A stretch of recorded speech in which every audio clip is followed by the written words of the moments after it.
Yo, this coffee is low-key terrible. Oh man,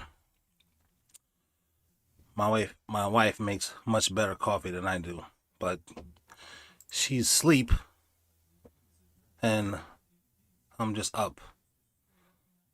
So let's watch these TikToks. How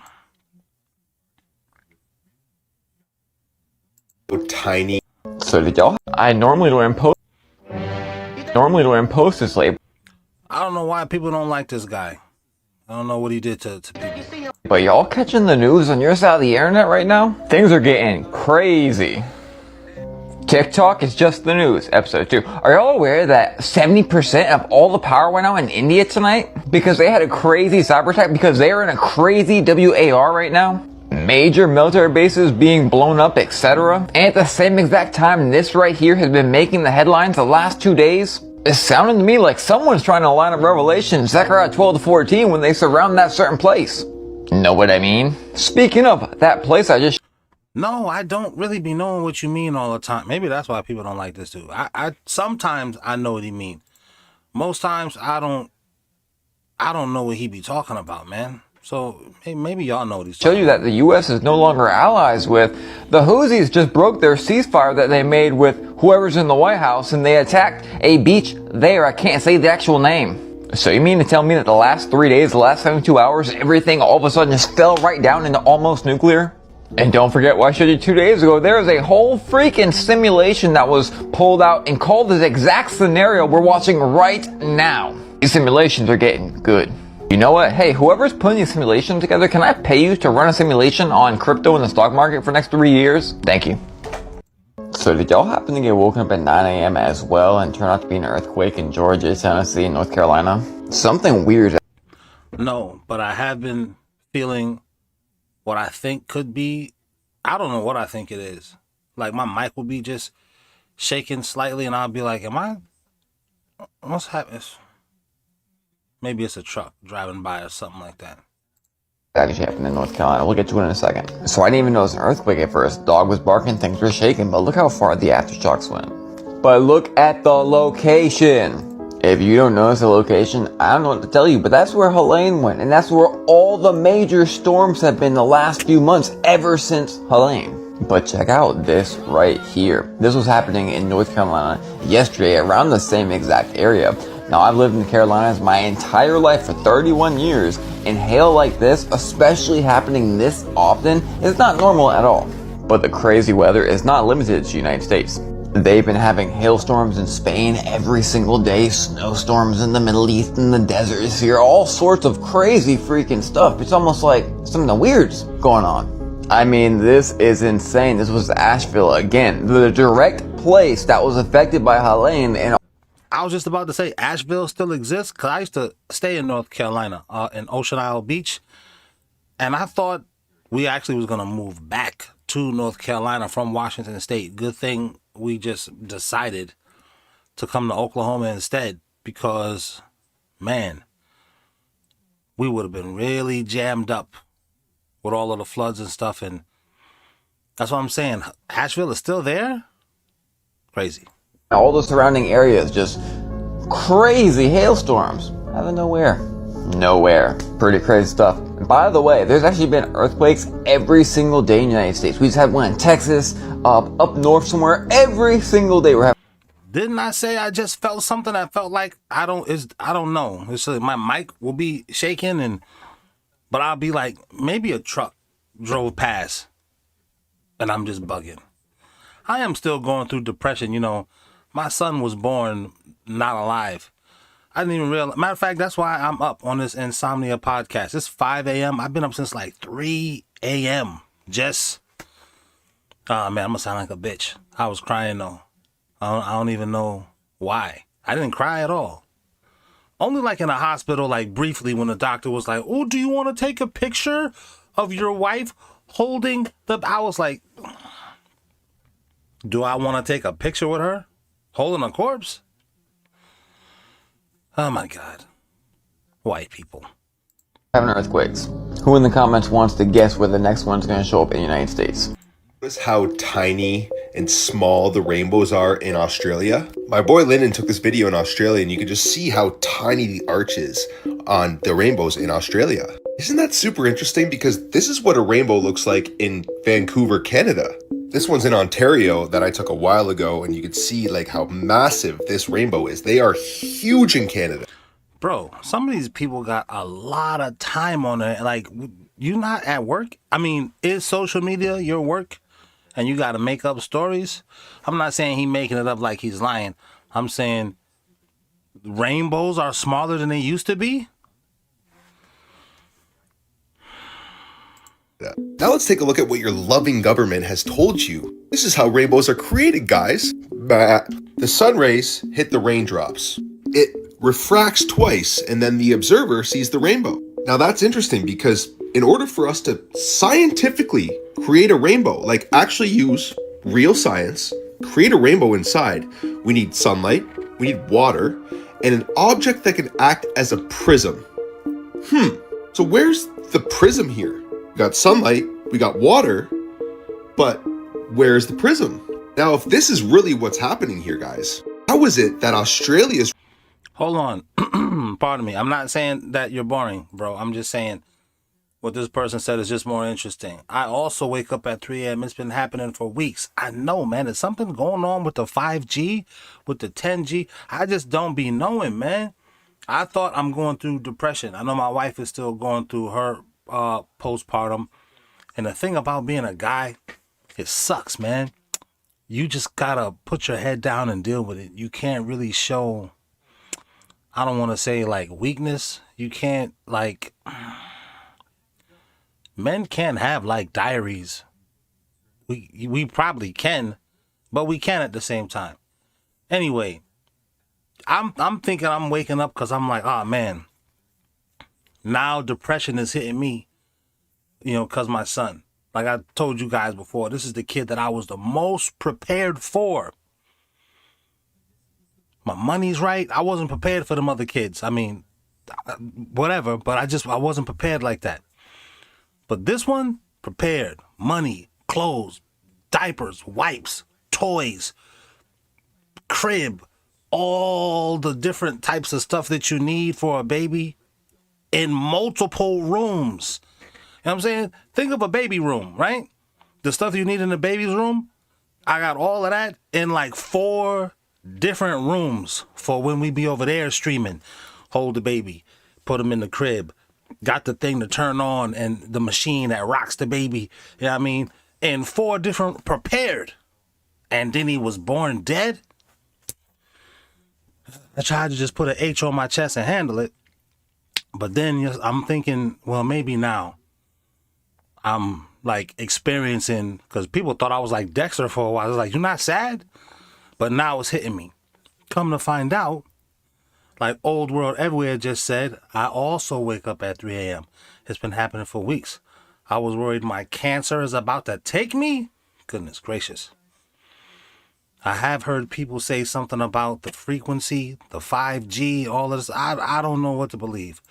But let's get back to the Rainbow Kid right fast. Rainbows are like this, and then Canada's rainbows are like this. It's almost as if there is a prism of some sorts, and maybe that prism is higher in Jesus Christ, that coffee is terrible.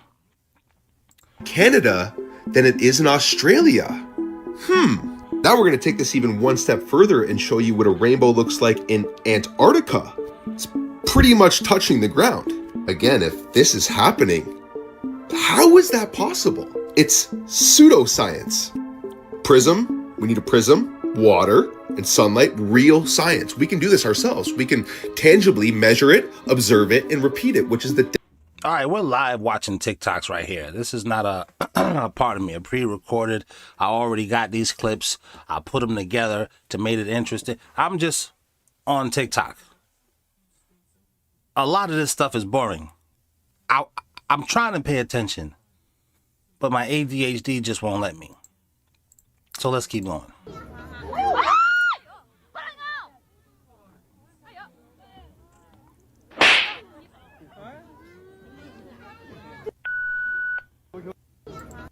Wow. See, but if I do something to you, it's animal cruelty. It's not human cruelty what you're doing to me. Whatever. So we have an answer from the aliens. We do. I know everyone's getting really, really frustrated with the we have a lack of proof, but we actually don't have a lack of proof. There's a lot of proof, but this one is my favorite. This one is my favorite. It's the answer to the Arecibo message. And if you don't know, it was sent out by Dr. Frank Drake in 1974. And they sent out a message basically giving a rundown about our species. It goes through a number of things. First, Bro, that's the message? Who can read that? it goes through numbers 1 through 10. That's because it's in binary code. So it shows, it's like a representation to give them an idea of what we're sending them and how to read it.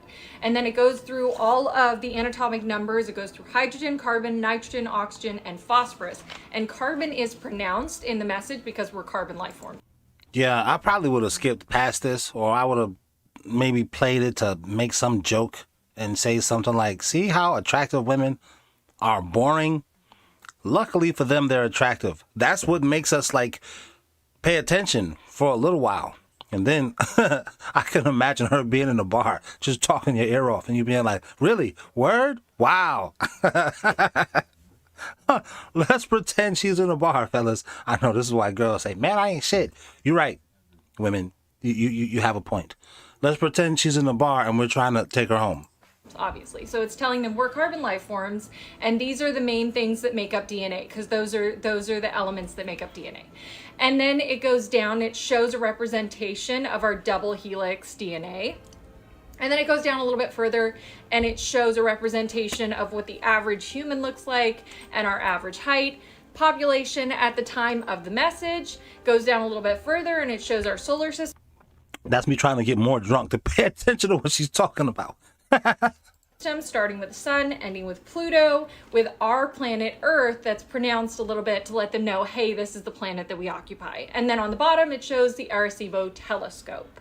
And we sent this out not expecting a response from it for a very, very long time, because we sent it to the Hercules constellation. Yeah, we sent it to the Hercules constellation, and I would have changed the subject by right now, man. I mean, golly, when are you going to take your top off, lady? Jeez, this is kind of what I don't like about, uber intelligent girls. It's like, when do we take our clothes off, man? Golly. Did you know you can get a psychology and counseling degree completely online? That better not be true. This better be a scam. You better be lying. You can become a psychiatrist online. University is a non-profit university with fully online remote programs. Don't think you can afford it? National University offers scholarships. Start soon. See how they put an attractive woman in your face and say, hey, why don't you give us some money so you can get this fake degree? I mean, a psychology degree online. Yeah, that's what I'm saying. No.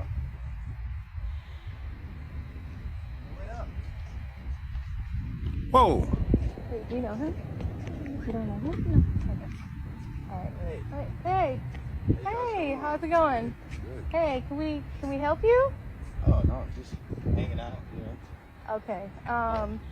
Yeah, so honey, we were just gonna go to soccer, right? You were gonna grab your soccer ball? Yeah. Yeah. Yeah. Okay. This gotta be staged, man, because he'd have just grabbed them both and put them both in his car, wouldn't he? My mom, we're just gonna go play soccer. You like okay. Playing it. Yeah. We're actually just going to the car, but I'm sorry. This is my daughter, so if you Yeah. That's what I thought. Let's look over here in the comments.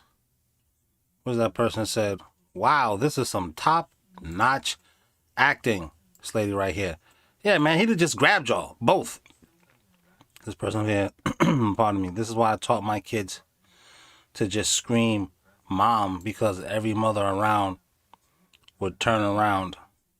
Yeah, I guess. you can just stay there. Yeah. Cool. Yeah, we have to go. I'm sorry. Coming back to hang out here? Maybe later, but not. Man, listen, I'm not an expert on creeps, but I mean, you guys coming here to hang out later? Come on. Look at this lady right here. Thank you for saving her. If y'all don't, this is gonna get cut out because this is copyrighted material. That's what you got to do. You got to be able to sing and play instruments because this is a weird bottom of my shoe faced ass dude, and he got this lady back behind him. Wow, you just gotta sing to her and play. That bitch is an Instagram model looking at the camera like, yep. No, that check better clear. Or they pay me cared looking ass Negro. He he can't dress that good. Fucked up afro. Oh my God. But it was the 80s, I guess, you know. Want to learn how I went from this to this? Design edition. Let's get in. Not really. I don't really want to know. But thanks. Parks, how about this? But how much history you got with Joe? How long you known Joe?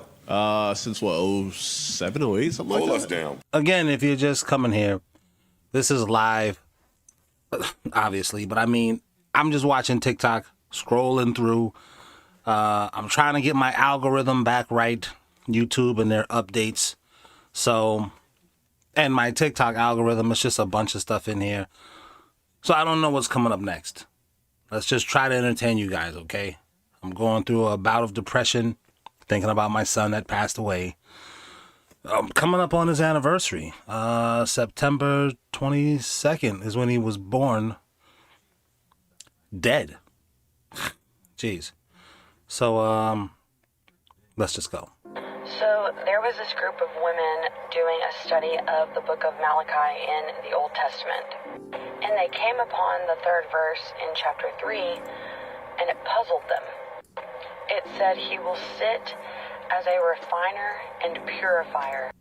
I would have just skipped past this because it's boring. I'm trying to find stuff that's going to make y'all be entertained.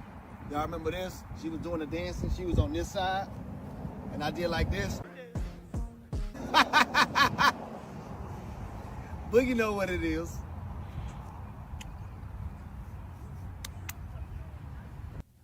Y'all remember this? She was doing it. That was totally not the vibe. Oh, pardon me. I was trying to get to. Damn, our phones listening to us? I don't want to be reminded of death. I want to laugh at something. This is not the headspace I need to be in. This is what the mainstream calls a plateau. Okay, they have full-on explanations as to how they're formed and all of that. I don't think this is a... Let me just stop. That does look like a tree stump.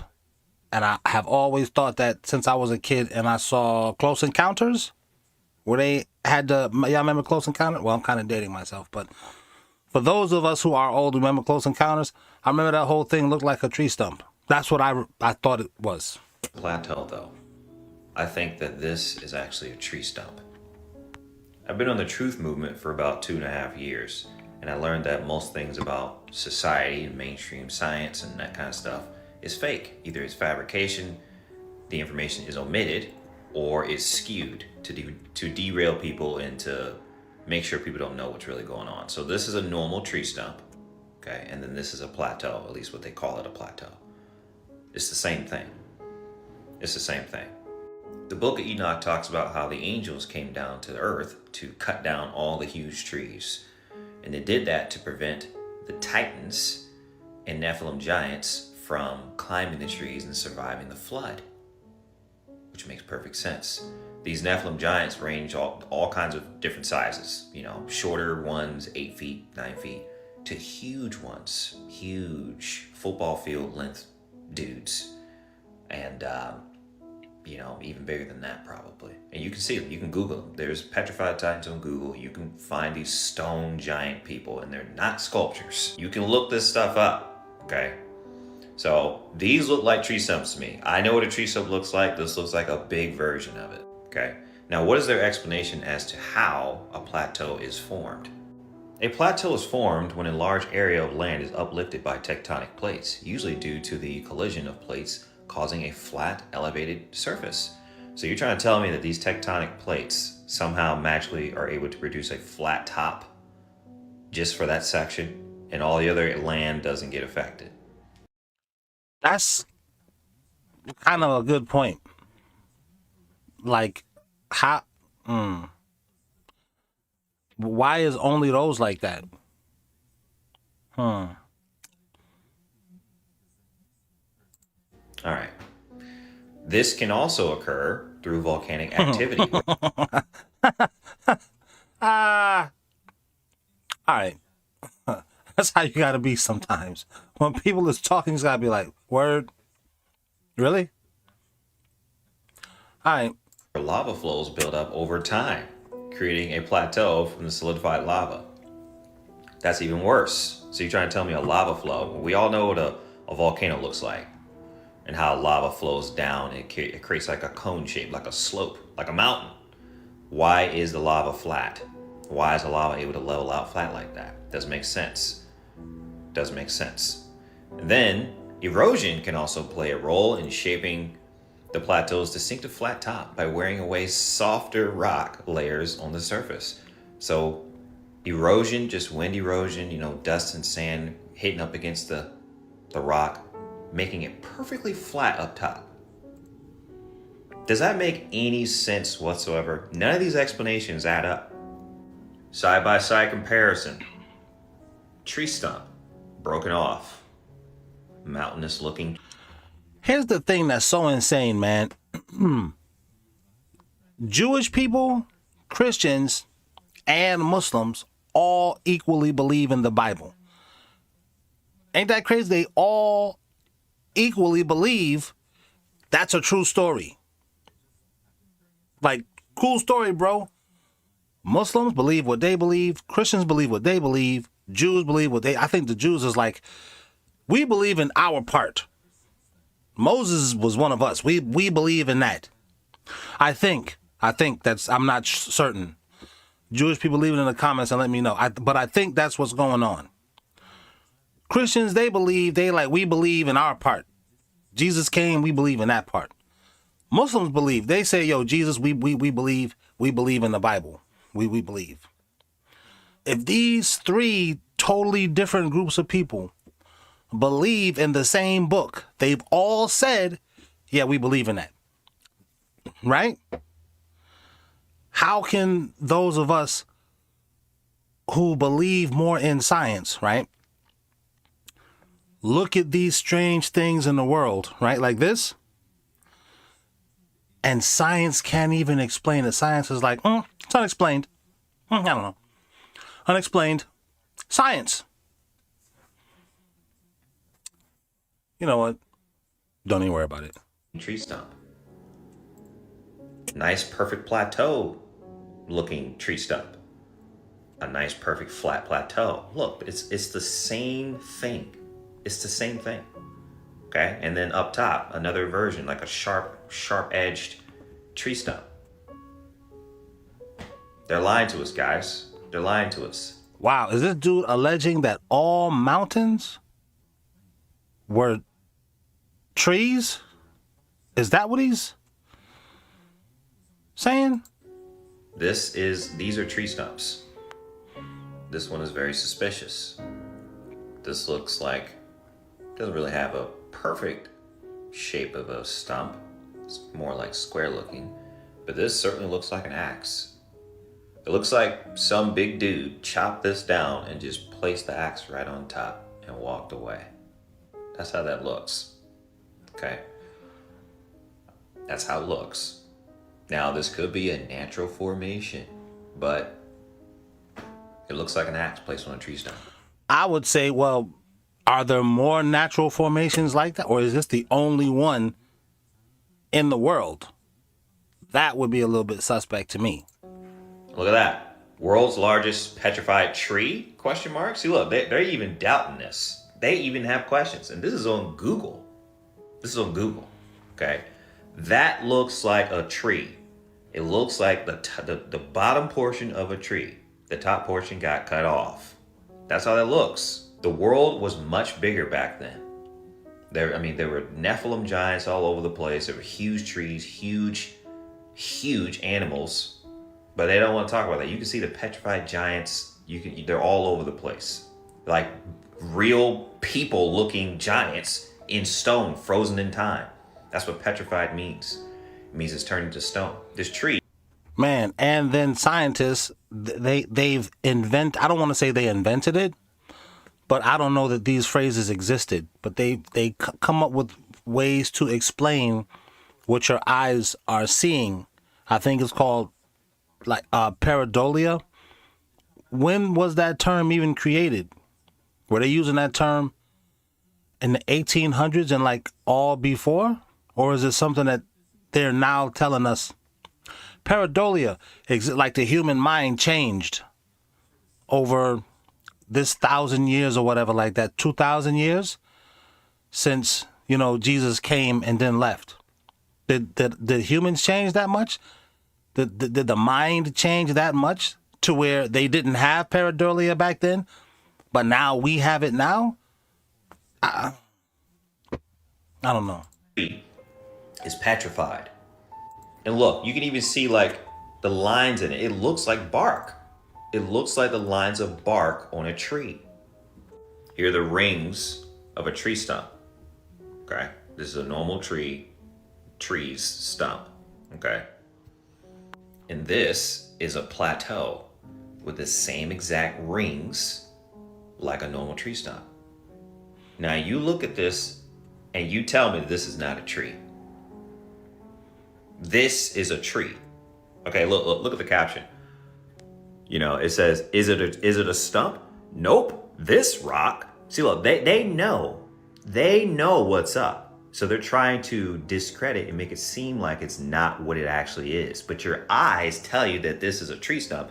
And NASA does the same thing. All the pseudoscientists, they do the same thing. Your eyes see something else or one thing. Your brain says, oh, that's that. But they're like, no, don't trust your brain. Don't trust the eyes that God gave you. Don't trust your intuition. Don't trust your logic or anything. They say, God didn't give you eyes. The universe did.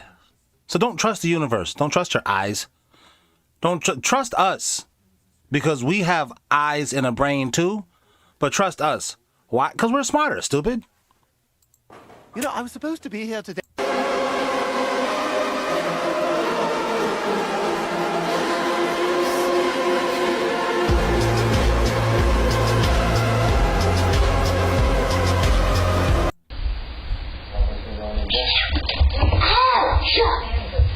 Oh my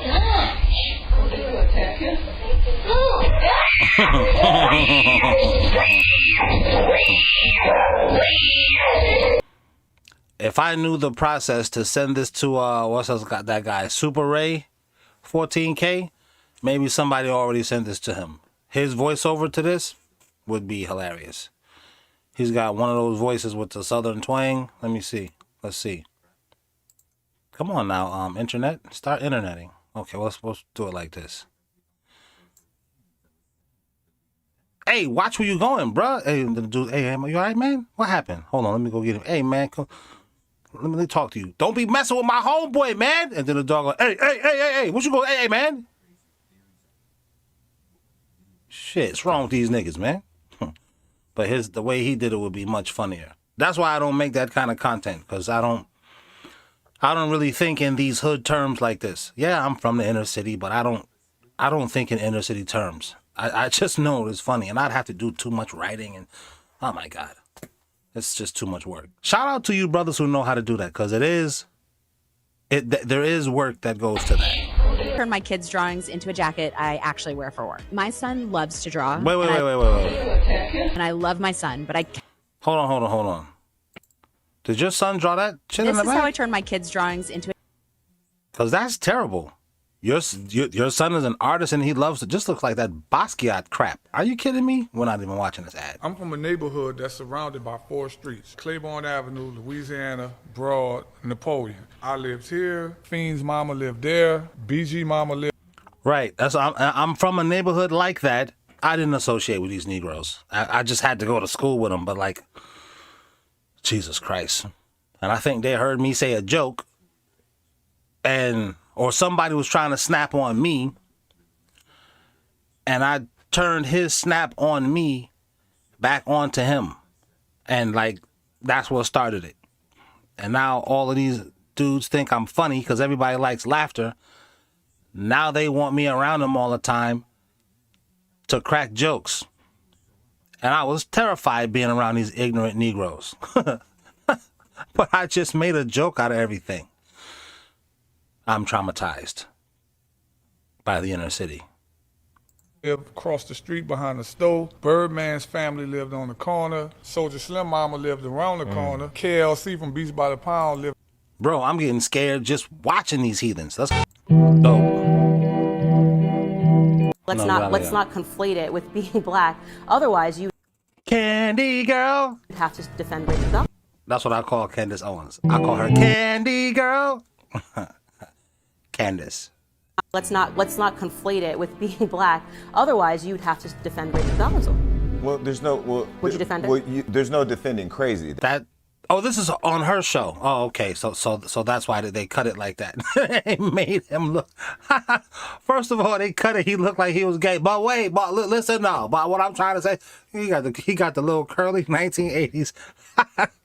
Oh my God, that was pretty dope. Candy Girl, let's go, Candy.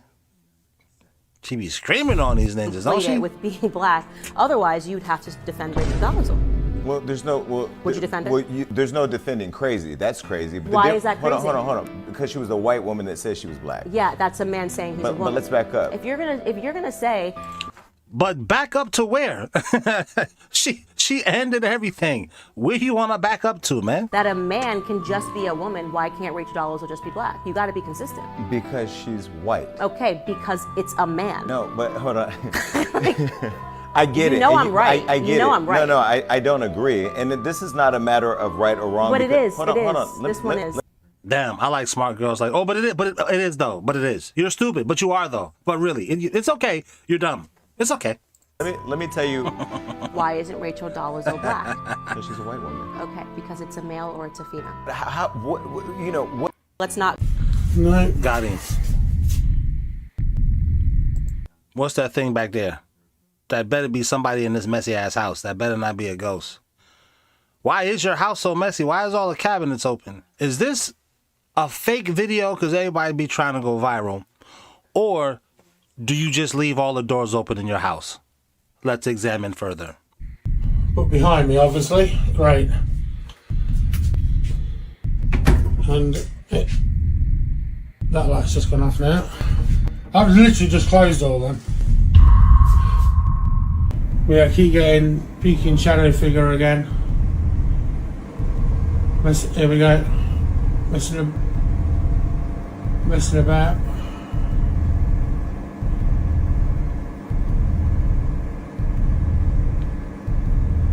Did it for a few days. What do you want? This is the thing I'll say about these entities that I've figured out. Pardon me. They're mad fast. Or when they like peek behind doors like that, sometimes I've seen these things just dematerialize. They make it seem like they're like backing up. They'll like slowly fade out of this reality while they're backing up.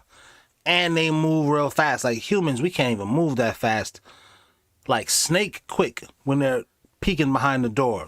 But then again, why do you niggas be playing with portals? For what? Yo, man. Tarot is different doors, man. Even this screen, this TikTok, that looks like a door, man. Man, you know what? I ain't gonna say nothing, cause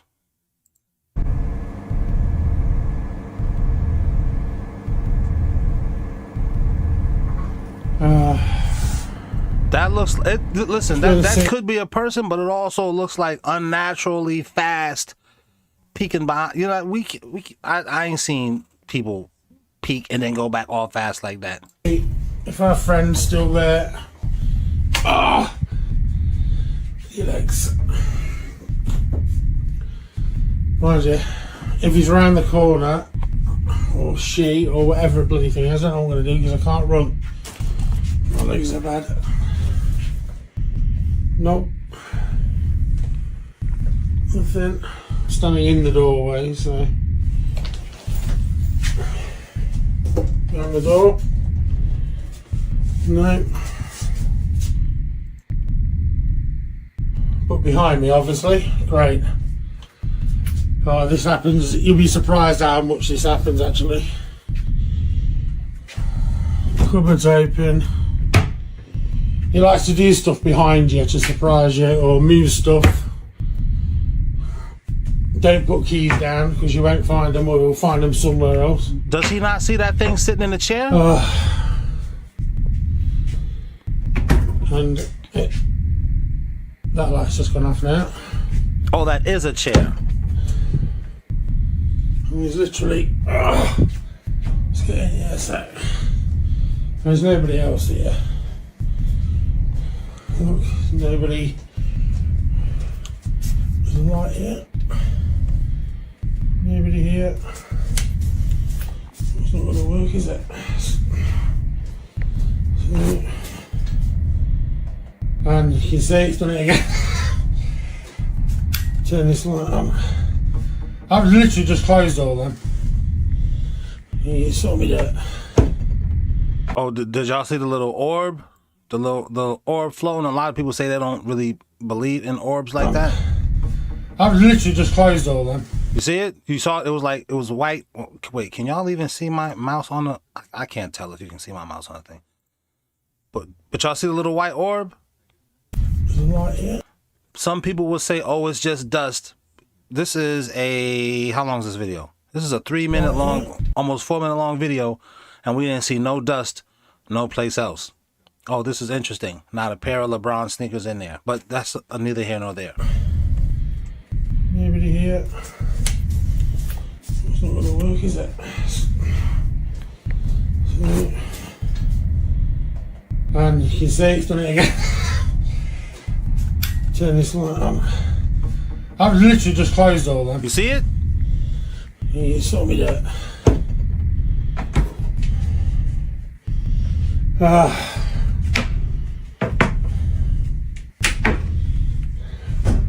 Can you keep doing this? So I need to sit down. Turn the light back on. Yeah, fun and games. Anyway, regular day. That's what happens here. Nothing else? Anything else? You gonna peek around the corner again?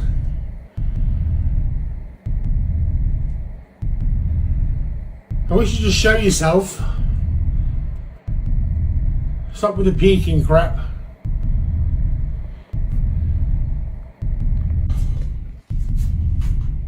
What is that, Wolfie? Bo! What do you want?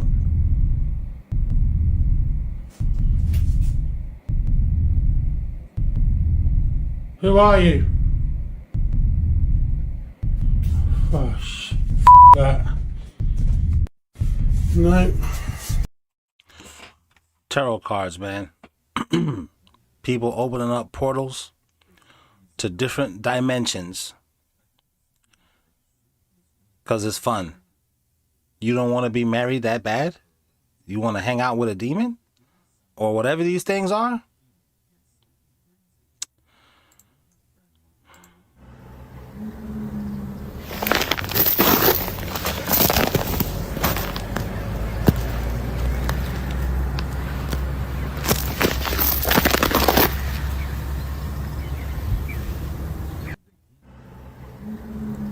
Bro, what? Okay.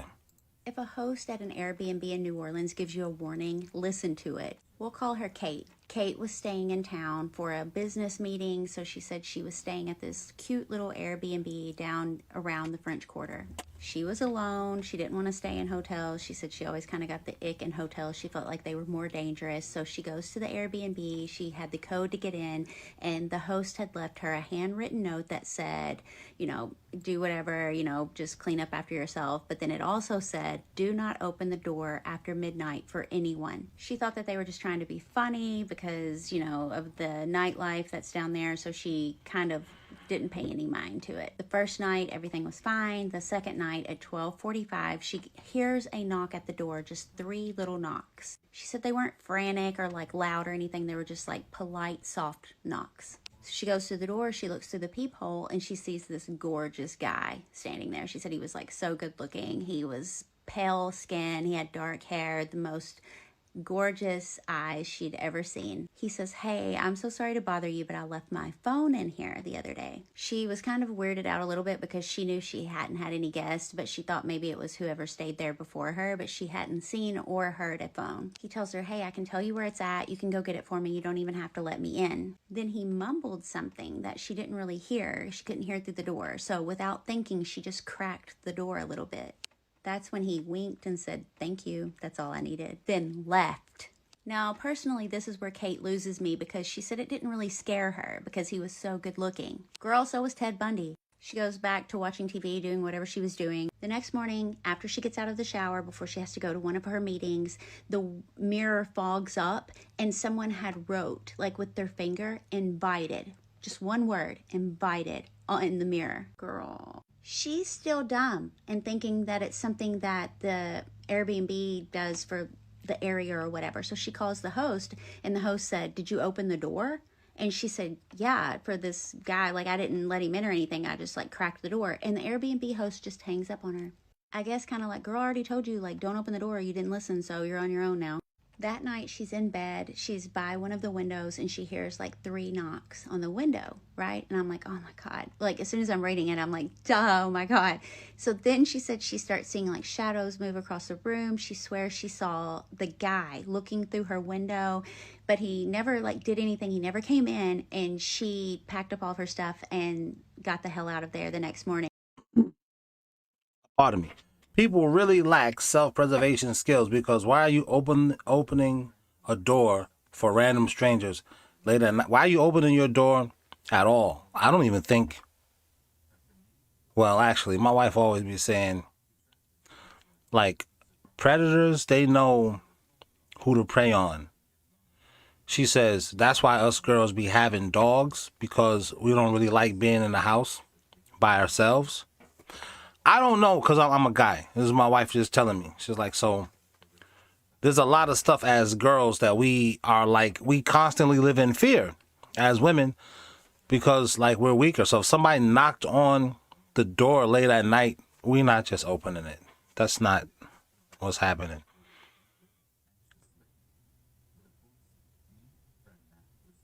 Yo, who you asking what's your email to? Okay. I'm keeping an eye on you, bro. You said some wild stuff already too. You can't be a predator in here. We don't do those. Are you the type that's gonna knock on somebody's door late at night? Remember me? I was in the chat. I asked you for your email. I said you was hot. Yo, it's me. It's DC. Yo, you making men look bad, man. You making us look bad. Now you're about to hear about Project Terramar. Submarines that turn into yachts, yachts that turn into submarines that can be underwater for up to 10 days. And I bet you didn't know that you can actually go underneath the United States underwater. It's a big floating island. I bet you didn't know that. Stay tuned, check this out. Terramar also endorsed Migaloo. Migaloo is a company that constructs yachts that can transform into submarines. 10 luxury submarines for billionaires. Can operate as a yacht on the surface, and when desired, can... Well, why would you even need that when you can just jump in your spaceship and go to Mars? Why not go somewhere closer that we've never been? I mean, that you've been before. Go to the moon. I heard that there's like a $21 trillion city underground that they've been building and it's erect. Have you guys heard about that? Why would you need that? Just go to the moon. Leave the world behind. Isn't that a movie? Why don't you just do that? Oh, you can't? Oh, okay. Submerged to a depth of up to 985 feet for up to 10 days at a time without the need for resupplying. If you had one of these, you'd hardly ever need to set foot on land. But the design of this yacht is intended for purposes beyond a private vacation. Its creators said that it would be ideal for business meetings where privacy is of the utmost concern. it'd certainly be difficult to eavesdrop on what was being discussed. Hold on, let me do this right fast too. Because I noticed this dude, DCR, he retracted all of his messages. So when women say, I don't need a man, no, you do need men. You may not need a man, a boyfriend yourself. You may not need one, but men police other men. If I didn't say nothing to this lame dude, DCR, he wouldn't have retracted his message. He feel embarrassed now. I called him out. Now he want to go back to talking about the chat. You see what I'm saying? And don't think because he's a member, he can't get expelled. You only paying $1, dude. Everybody got $1. Even a homeless dude, he has $1. He might have begged somebody for it, but he even got $1. So you're not exclusive, man. I'm just not trying to rake you over the coals with the money. You see what I'm saying? So you remember that, people in the chat. You got an example of this. He don't know me, I don't know him. But the shame of being looked at as one of these weird Negroes made him delete his messages. And the girl didn't even answer him back. And that's mainly what girls do. Men, we do stuff like, won't you say that to me? And see what happens. And us men, we already have an idea of what might happen, which is why we not saying that to other men. You see? Like the video I played earlier, where the dude was following a little kid. He not going to do that to a guy, you know, because I don't know what that guy might do. So yes, you do need men in society because we police other men. We just do. We got sisters, cousins, nieces, moms. All of us got moms. You know, happy Mother's Day to all of you women in here. You know, that's what us men do. Now, I'm not saying DCR even meant any harm by it, but the woman didn't say nothing. She obviously is not interested. If she was interested, she would have reciprocated. But sometimes us men, we don't get the point. But we do get the point when another man says, hey, man, won't you shut up? Then we get the point. Then, oh, you know what? My bad. My bad. I get it now. Now I get. Sorry, my bad. Discussed on the seabed. Now you're about to hear about Project Terramar. Submarines that turn into yachts, yachts that turn into submarines that can be underwater. Reasons why I recommend Invisalign aligners for my adult patients. Animated beer bubble physics. No, I'm not kidding. That's literally. Shout out to the people who say, yo, don't nobody care about video game. Bro, I play video games. I like video games. I'm not a gamer, a streaming gamer. I don't want to get into that lane. But dude, I've been playing video games since the 80s. 8, 9, 10 years old. I had a Nintendo, a Super Nintendo in my house. Relax, dude. Everybody likes video games. My adult patient. So let's hear about GTA. Literally the first thing I noticed when rewatching Trailer 2. In the scene with Jason asleep on the couch, you can actually see bubbles rising inside the opened beers on the table. And honestly, it's details like this that remind you why Rockstar's been working on this game for so long, but that's just the tip of the iceberg. And let's stick with that same scene for a second, because yeah, most people probably noticed that we've got a PS5 inside GTA 6 before it even drops on PS5. But look closer, there are 2 controllers on the table, and what blew my mind is how the controller's light bar actually reflects through the beer bottle. That's not just good lighting, that's insane attention to material and transparency. I'm genuinely worried this game will be packed with hundreds of tiny details like this that most people will never even notice. Now jump to the scene where Jason is bench pressing at the beach gym and check out the weight plates. They actually rotate slightly as he lifts. Like, what? That's such a tiny throwaway detail, and it's wild that Rockstar thought of something that small. I mean, they could have easily locked the weights in place and nobody would have said a thing. But nope, they animated the slight spin. And once again, that's the kind of obsession with realism we're dealing with here. Another thing that really stood out to me is glasses. And I'm not talking about drinkware this time. I mean actual sunglasses and reading glasses. In previous GTA games, they were mostly just textures. No real reflections, just kinda dull and flat. But in Trailer... And you don't really need them to do all of that stuff, because we're still going to play the video game anyway. I just want to throw that in there. Trailer 2, you can clearly see they've stepped it up. Look closely, and you'll notice what looks like real-time reflections bouncing off the lenses. If reflections like that are consistent across NPCs, cutscenes, and gameplay, then yeah, this is a serious leap forward. Same goes for car mirrors. We already saw a glimpse of this in trailer 1. In one of the scenes, there was a clear reflection showing in the side mirror. But now, in trailer 2, we get multiple scenes confirming it wasn't just a one-off. The reflections are there, they're sharp, and they're dynamic. So, finally, car mirrors are doing what they're supposed to do, reflecting the actual world behind you. It's the kind of thing that sounds basic, but in open-world games, it's pretty rare. Rockstar's clearly... It's one of those kind of things that you don't know you needed until it's presented to you and you be like, damn, I really needed that. Pushing the Rage engine further than ever. Mejor nunca se sube, al menos que en la radio salga esta canción. Hoy voy a darle paz a mi corazón. Lo mejor nunca. I don't want to go. That's nice that you went to wherever you went to and there was live animals just running around. I don't want to go. I'm good. Women care about you the most when you stop caring about them. And That's...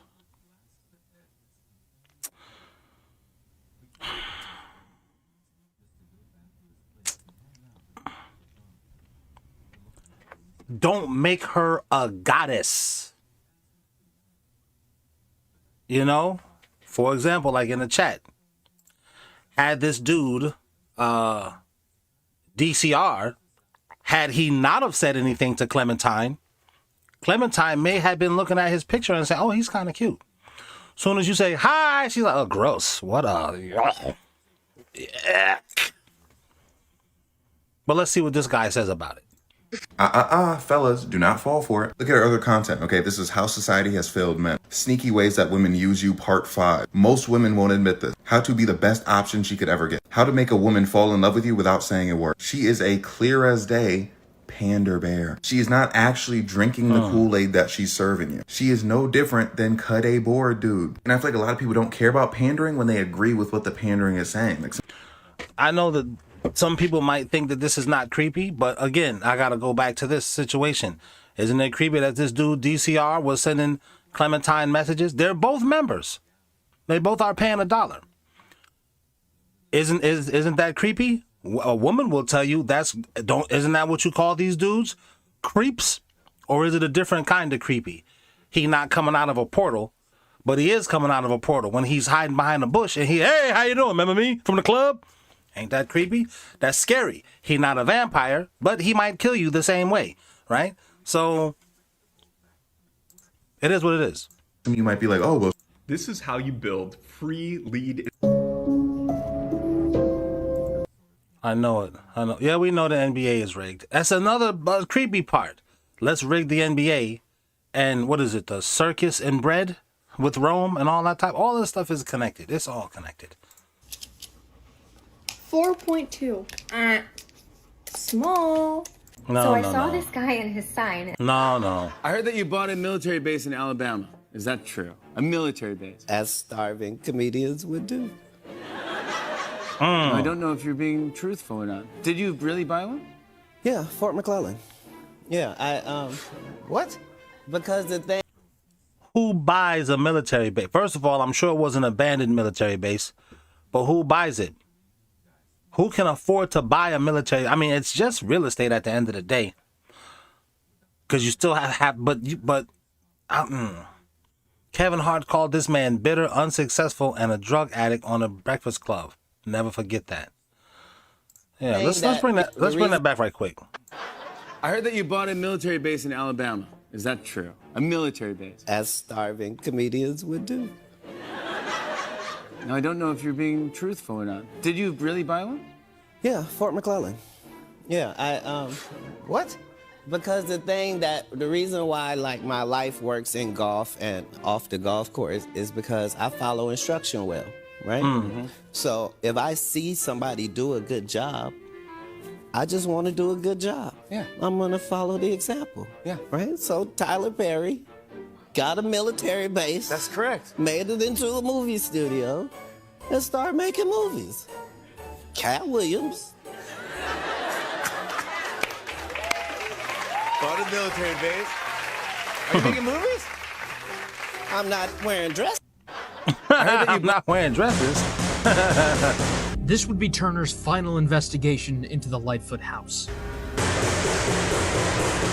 might be a hotel night. He's dead serious. It was the first night of his third investigation, and he had already found something new. That's new. That's new. I've never seen that door open, period. Ever. Lightfoot had left clues to where he had buried all of his victims. One of these was a map that Turner had been following for most of the second day. There is a light on in the house. There's a light on in the house. Oh my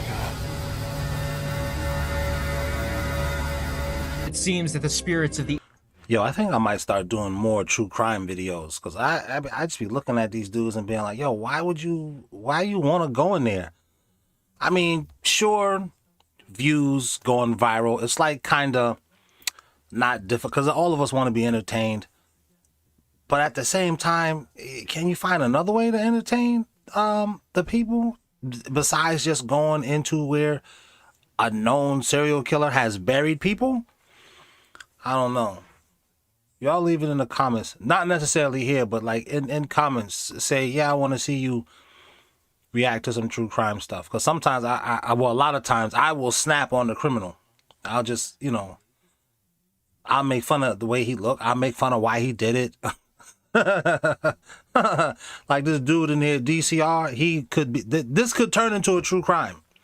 This could turn into him stalking her, trying to find Clementine, only to realize, damn, she's in London? Damn, I was going to kill this bitch too. Damn. See? That's a funny joke. That's funny. It's humiliating to DRC, but he's the perpetrator. Why are you bothering Clementine? She didn't say, I want to be bothered. But then again, as men, we don't know what woman wants to be bothered. So sometimes you got to shoot your shot. Sometimes I wouldn't shoot my shot at all. I'd just be quiet. And that's what women like. Thank you for just shutting up and not saying anything. Oh my God, what a prince. He didn't say anything about me. Now I wonder why he didn't say anything. See there? So, shout out to my guy, DCR, who I don't even know this nigga. I don't know this stalking ass nigga. I don't know this dude. It's only $1 to be a member, And even stalkers have money. And he trying to stalk Clementine, and she not really with it. But that's what I mean about the true crime aspect. I would snap on the perpetrator, not on the victim, because the victim didn't do nothing, whether it's a child or an adult, a woman or a man. You didn't do nothing. It's the weirdo like DCR who's like, yeah, I want to be weird today. But weirdos think that they're normal. He think he's a normal guy. He don't know the limits. So, y'all let me know if y'all would like to see more true crime stuff. Of the 18 women. Because there's a level of comedy to true crime, I believe. Who had been murdered in this house were still trapped there, and they wanted to be found. So they're obviously trying to tell me something about this bathroom and or this closet. I don't know if there's a correlation between the two, but something. All of the activity was centered around this closet.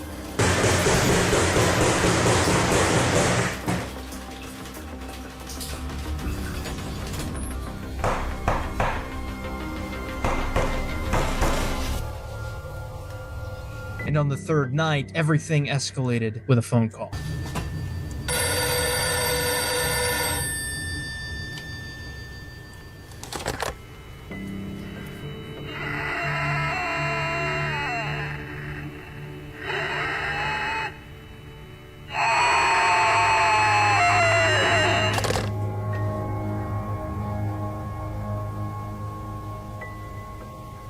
This time, however, Turner would not be running. He was determined to find what these spirits were trying to tell him.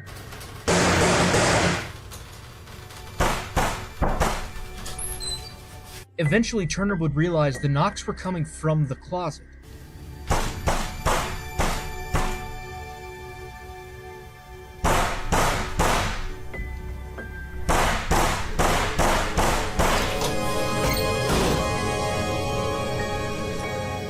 However, when he threw the door open and looked around, nothing had been moved. Everything was the same as it was the multiple times he had checked before. Until he looked up.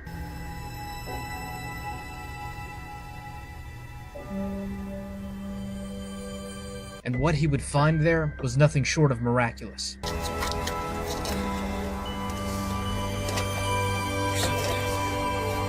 think I see something down there.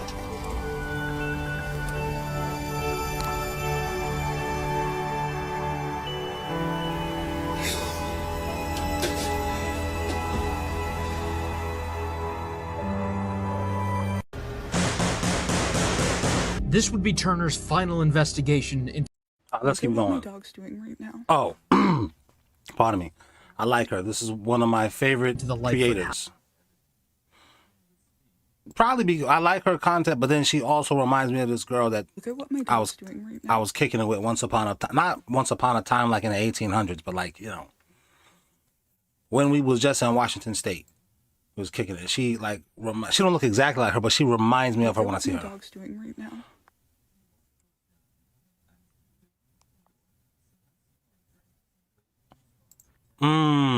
So her dog is looking at this picture of some type of religious thing. You know, these demons can inhabit, or what's the phrase I'm looking for?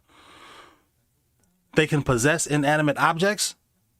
I'm not saying that happened, but Look at what my dog's doing right now.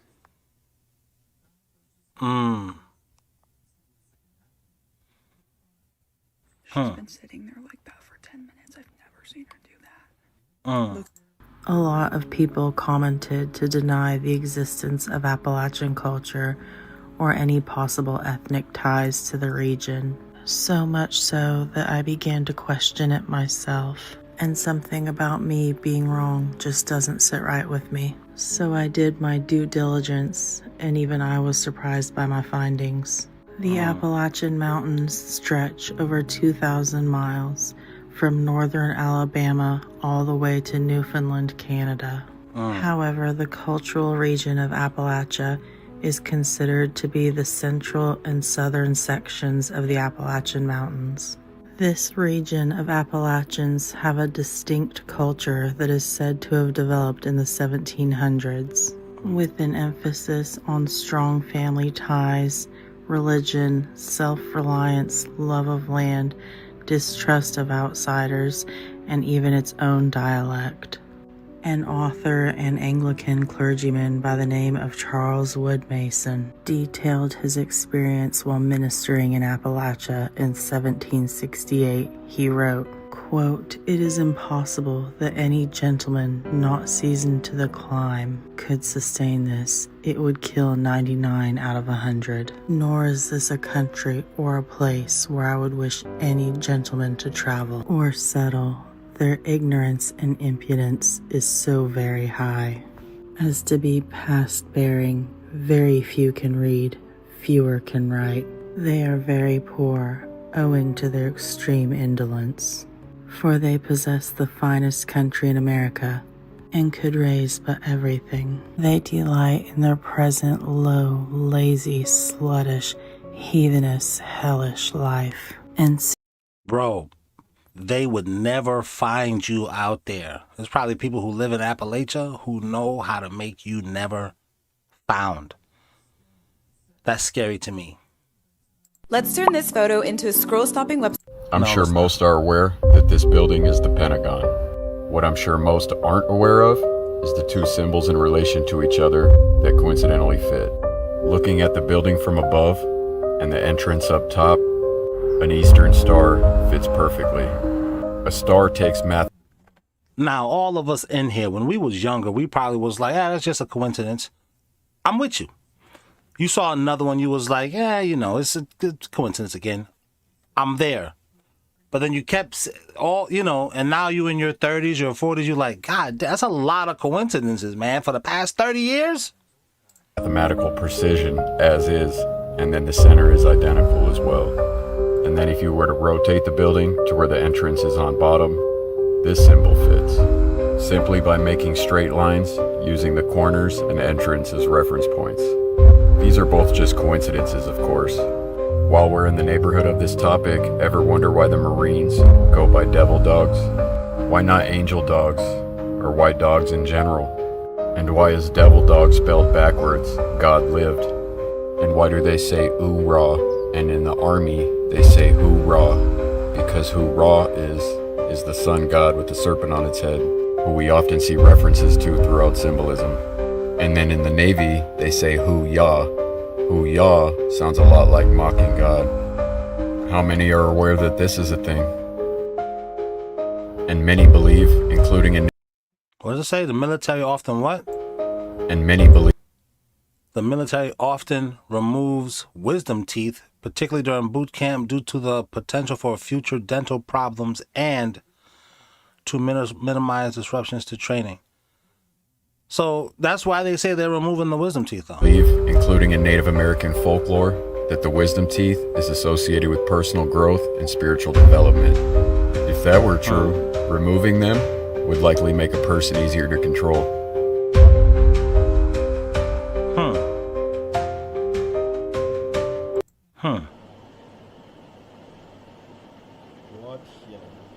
Oh no! 我天哪！我还刚好是砸在那个金属件上，砸在那玻璃上还会好点。哎。Oh, but why y'all ain't going and helping him? Hey, y'all ain't shit. I hate this job, man. Don't even work here. Thank you, man. Damn, I'm finna quit. 哎呀，太。That one dude was like, "Yo, it's a camera right there watching you." Oh man. Ah no. He's not even hurt. He just like.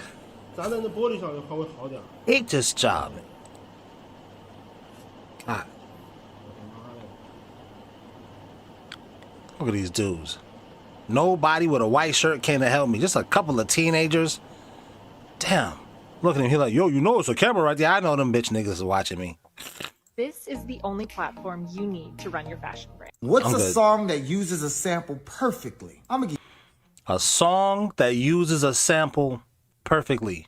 Why is music and all of that stuff? You know, everything is creepy. Why? Because there's always this undertone of other dimensions and universes attached to it. Frequencies, there's frequencies in music, there's frequencies in voices. Shout out to these rappers who know how to use their voice as an instrument. Didn't David in the Bible have like this really great voice? What kinds of things could he invoke? What type of portals could he open with the frequency of his voice? I don't know. I might have heard that somewhere. I might have heard that wrong. I don't know. But in samples, is frequencies in music. Could you sample a song? Could you make a song? Hold up, the song that you're sampling, was that song made in a certain frequency so as to invoke these different portals? Probably not, right? Probably not.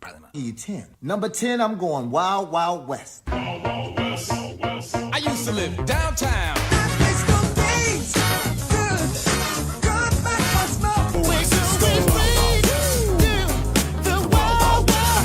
Number 9, I'm going Last.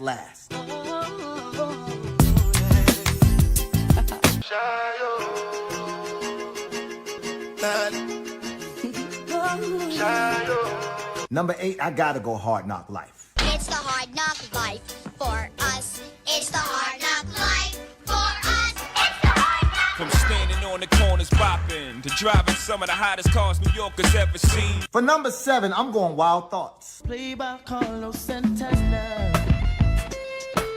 When I'm with you, all I get is wild thoughts. Number 6, I'm going Nice for What. You said you care for me. Everybody get your motherfucking roll on. I know shorty and she doesn't want no slow song. My number 5 is This Is How We Do It. Once upon a time, not long ago, when people wore pajamas and lived life slow. This is how we do it. My number 4, I gotta go Through the Wire.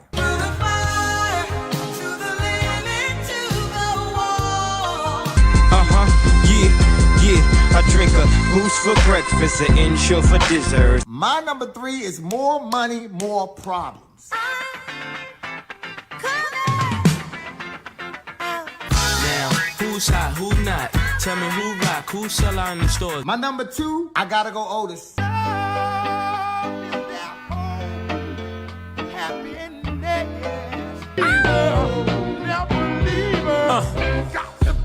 I invented sweat. My number one has to be one of the most perfect. The motherfucking Eagle Double G. Snoop Dogg.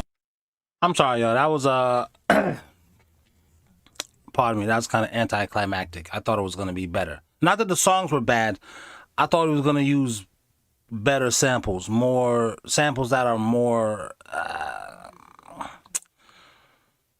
I just thought it was gonna be better. I apologize. We freestyling here. I don't even know what's coming up next. Whoa. That they definitely gonna take that out. They're gonna have to blur that out. How are you getting so many views on your... One of the things that I came across on the internet was this mysterious dicyanin and these mysterious goggles that could allow you to see demons and entities and all this. Oh, shit. And I wondered how much they were overselling this. Right. So I went to try to find some. Couldn't find it to save me. Nobody was making real... But this would have been a nice kip. I would have had to put some music behind it to make it more interesting. You know, the creepy bong, bong, bong, bong. The creepy TikTok music to make it something. Would have probably had to put some filters. This is for the people who's like, yo, how do you do creepy TikToks? Tell me everything, how to do it, where you get it, how you do it, everything. This is what I would have did with it, because this is kind of boring. You know SQL, you know Python. So I'm at a mall right now. Everything is under the illusion that it's shut down. Look, that's the outside of the mall. But when I came back here, it's all Asian communities running their stuff. So it's the illusion of everything shut down, but other communities are running their own stuff. Look, what is a clinic doing in a mall?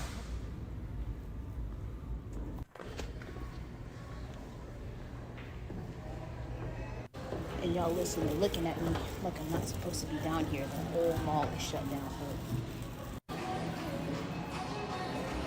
Listen, this is underground. This is under the frickin' mall.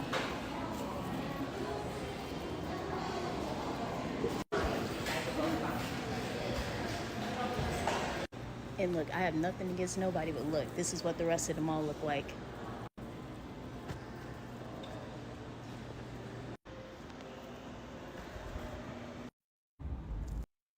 Okay. This is giving off backroom vibes to me.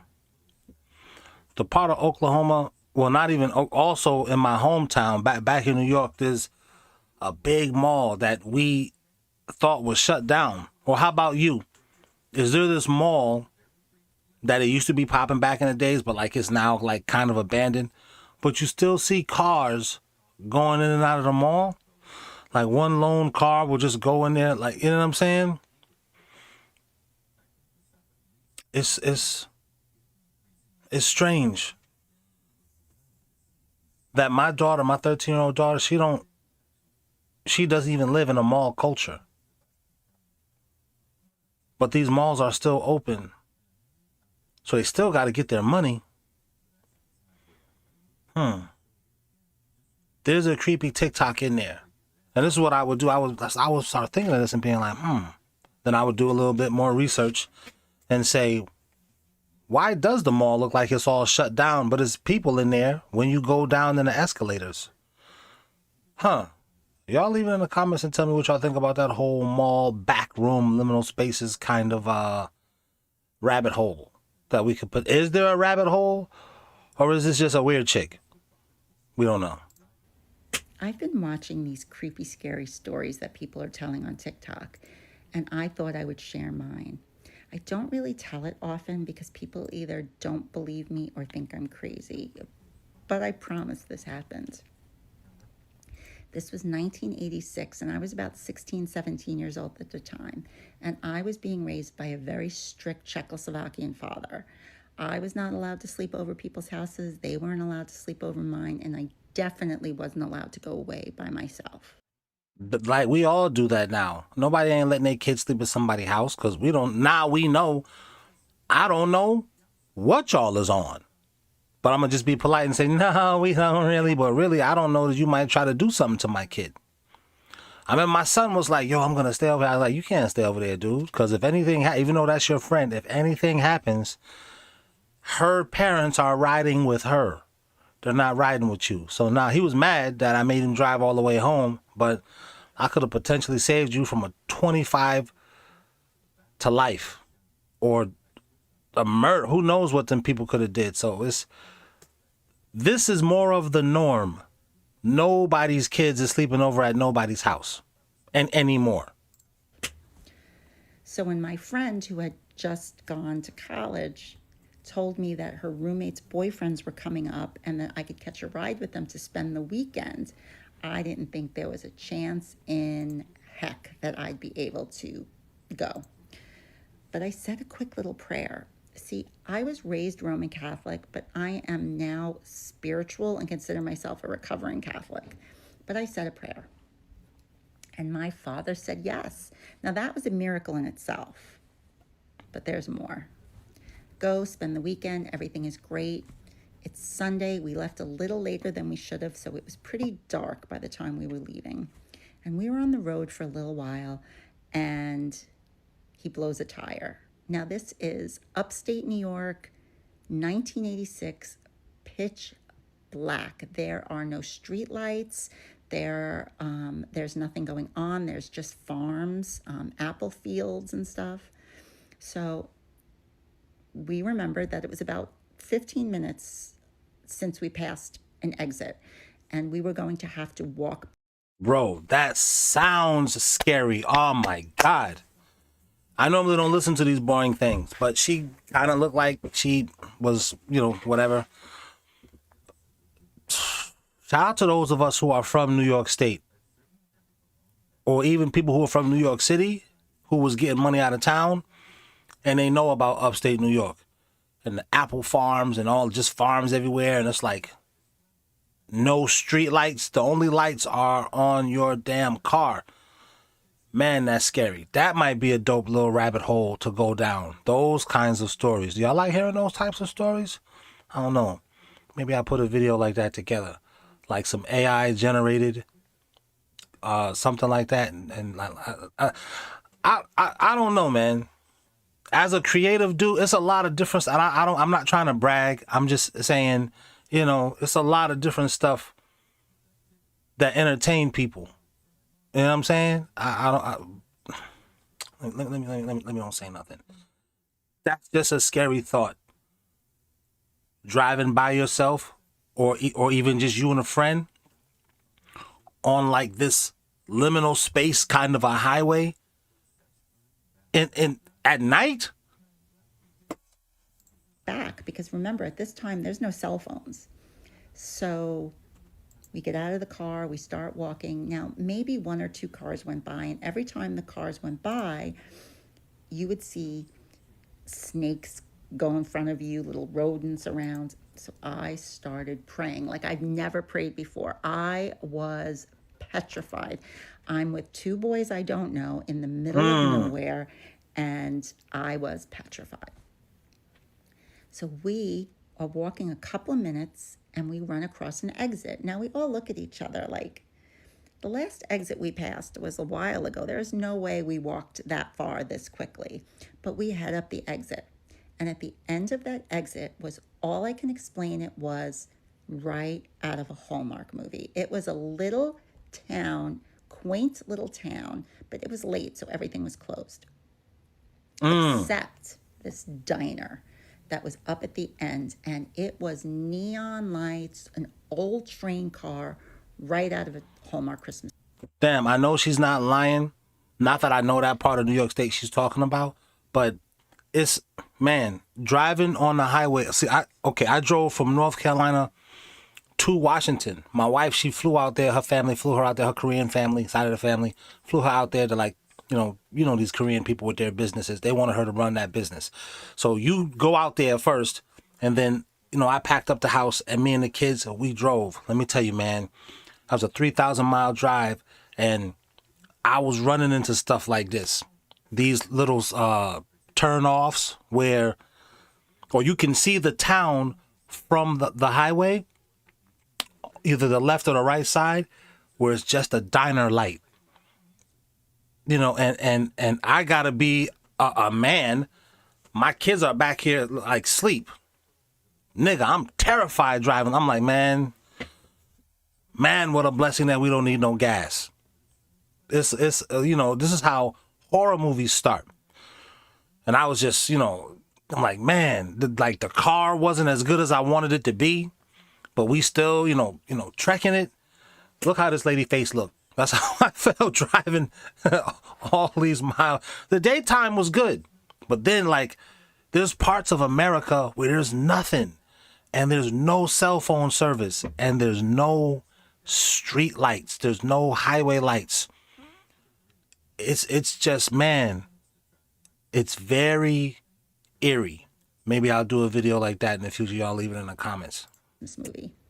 And when we walked inside, it felt loving and welcoming and warm, and there were people and they were chatting and everything was amazing, like right out of a movie.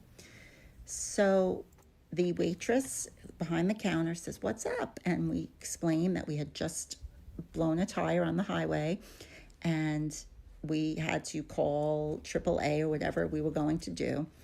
And the guy sitting at the counter turns and says, "Listen, I have a bunch of tires up at my farm. Hop in my truck with me and we'll go see if one works for your car." So he leaves and it's me and the other guy. And I sit down and the waitress puts down this hot cocoa in front of me that was heaven sent. It was this big mug with lots of whipped cream on top, and I'm drinking it, and it was the... Wait, where's my creepy, not scary story time? Oh man, I thought she was about to say something like a nigga jumped out and was like, "Ooga booga, bitch." Nothing happened. We out I here. was born, raised, and still live here in the Appalachian Mountains, which are... You live in the Appalachian Mountains? I know us guys, a lot of us be like, shit, I might relocate. Sure. I don't know that that's a bad idea. You get out there and you find out. Well, let me not say that. Older than bones. Let me not say that. No. Let's bring it back.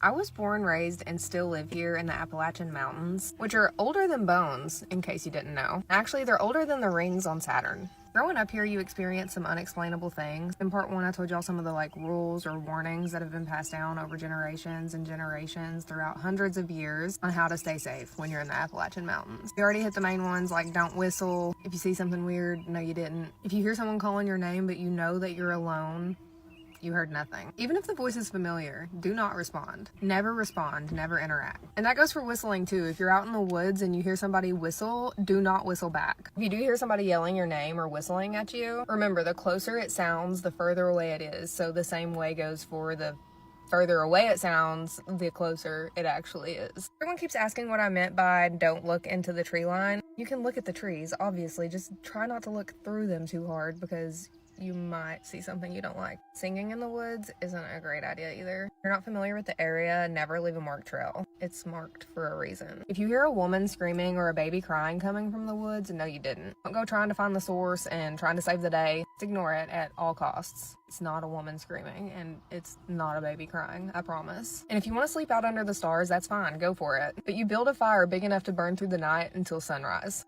It's not to keep you warm. Yes, I have experienced things myself. There's no denying that energy shift between daylight and dark here in Appalachia. If you know, you know. Almost everybody that I know that grew up here has experienced something too. They grew up deep enough in the woods anyways. I could go on and on about this stuff for days, so... Magicians, they have to go into the woods that's a part of becoming a magician. They have to go into the woods. And it's just crazy. The Appalachian Mountains is like woods, right? So if magicians have to go into the woods, why do they have to go into the woods? Is there portals in the woods that these guys go to get their magical? I don't know, man. Matter of fact, you look good, but you got to come out of Appalachia for us to go on a date, man. So yeah, if you pass away and leave the house to your family, they don't have to pay the mortgage, and they won't have to pay... Okay, thanks. Okay, this is interesting to me, but probably not to everybody. Y'all want to be scared. The scariest part about this is these old guys think that they're doing something. Probably. So we're going to keep going. I know it's way too fucking quick for a fucking follow-up to that. It's the same fucking image. It's the same fucking image. That's the screenshot. This is the fucking screenshot right here. Screen recording. Look at those fucking cars. It's the same image. Look at the trucks. Look at the trucks. I don't know who he's yelling at, but all right. Not only grow your following. Some say the 1969 moon landing was a hoax. Based on photos and footage supposedly taken on the lunar surface, people have pointed out several suspicious details. Well, I think now we know it's a hoax because, like I said before, why do you need the $21 trillion city under all of our cities? Just go to the moon. I mean, you've been there already. Or just go to Mars. You don't need to worry about what's happening on the Earth. Go to Mars. Oh, you can't go? Oh, okay. First, shadows of objects in the same frame aren't parallel, something that would normally only happen under multiple light sources. Second, the astronaut appears unusually well lit. If he were really standing in the shadow of the lunar lander, his figure should be... I'm gonna bring this back right quick, y'all. I think we ought to, but right fast. Yeah, I know that was Kid Capri. I know that, but that's not interesting to everybody. You know, this is another thing a lot of people don't really understand, and I really hate that phrase. A lot of people don't know. Oh God, that's becoming a cliche saying. But in all seriousness, DRC, just because it's interesting to me, Adonis, doesn't mean it's going to be interesting to the people who I'm trying to entertain. They don't want to see that. They want to be entertained by something. So that's why a lot of people aren't content creators. Or they think they're creators. They think it's easy, but there's a level of work that goes into this. Then there's like a level of creativity. Then there's the other work behind the scenes that you have to do. And all this boring stuff that people don't really think about. They just want to turn on their TV and be entertained. I don't want glitches in the TV. YouTube is the new television. It's like cable. Wasn't cable always the way you wanted it to be when you turned it on? That's why after work you come home and you turn it on to get I'm trying to get my mind off of my son that was born dead, bro. So I can't play stuff that I want to watch. I got to play stuff that people want to watch. And then I don't know what everybody wants to. So, I make it look easy, but it's not easy. I mean, I don't want to act like it's all tough and difficult. That's not what I'm trying to do. I'm saying you just gotta, Seinfeld said, we in in showbiz, we don't know what the people like. We're just throwing stuff at the wall and seeing what sticks. When something sticks, the producers are like, do that. Keep doing that. Don't stop doing that. So this is where we are. Right? Some say the 1969 moon landing was a hoax. Based on photos and footage supposedly taken on the lunar surface, people have pointed out several suspicious details. First, shadows of objects in the same frame aren't parallel, something that would normally only happen under multiple light sources. Second, the astronaut appears unusually well lit. If he were really standing in the shadow of the lunar lander... See, now it got boring, because people got short attention span. I got a short attention span. I got boring, because I had to stop and talk to this ignorant Negro. But, you just got to educate people sometimes. And I'm not here to educate you. Let's just be scared. Craving the... Not scary enough. Kyrie or Kobe more skilled? Nobody cares about this. There's scariness in there, but it's too much work to do to pull it out. It's a good thing we didn't fall down that one. Right. There's a hole in the wall over here. Dude, what? Let's go. Let's go.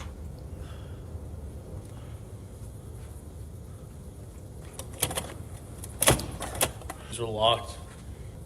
I guess we gotta go back. We can go through those doors out there. Wait, look.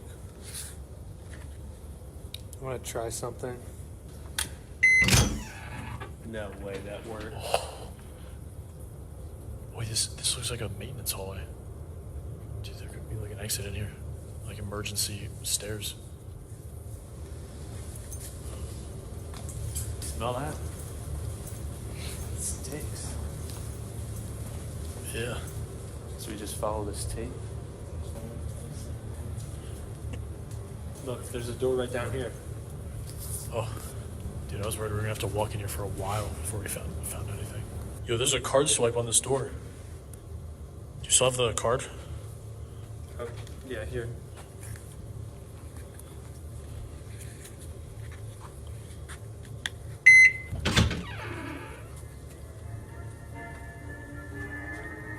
What? Look at this. That's amazing how they did this. Now, if we look in the comments say right here, How are movies CGI so bad? Which is, I was just thinking that right here.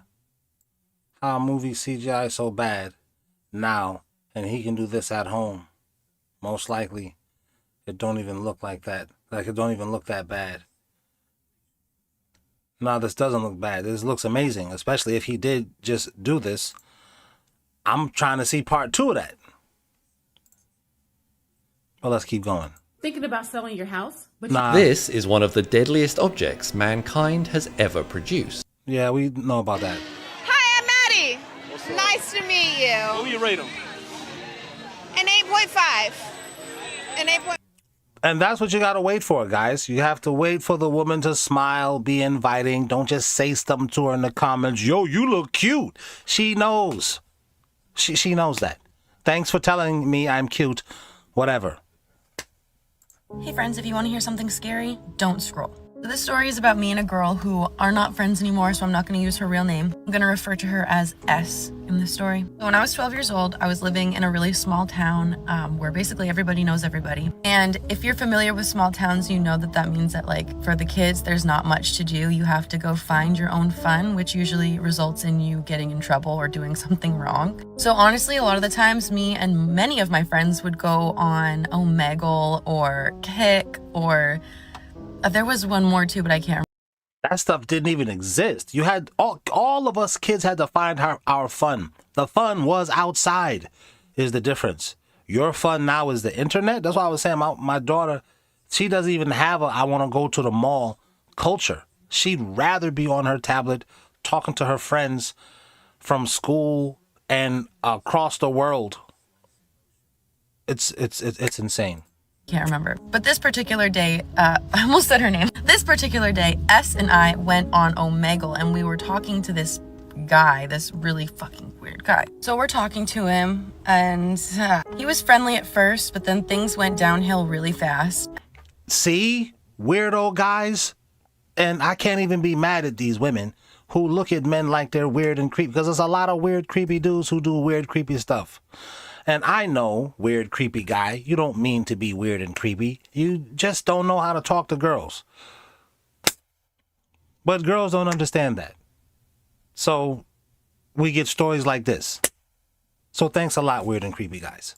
As it does usually when a 12-year-old is talking to a grown-ass adult on a website such as Omegle. I'm so glad that shit is banned. I don't have to worry about my daughter ever finding out about it. But anyways, we were talking like deeply with this man and I was pretty confident in that because I was like, oh, it's just online. Like, there's no way he can like find out where we are.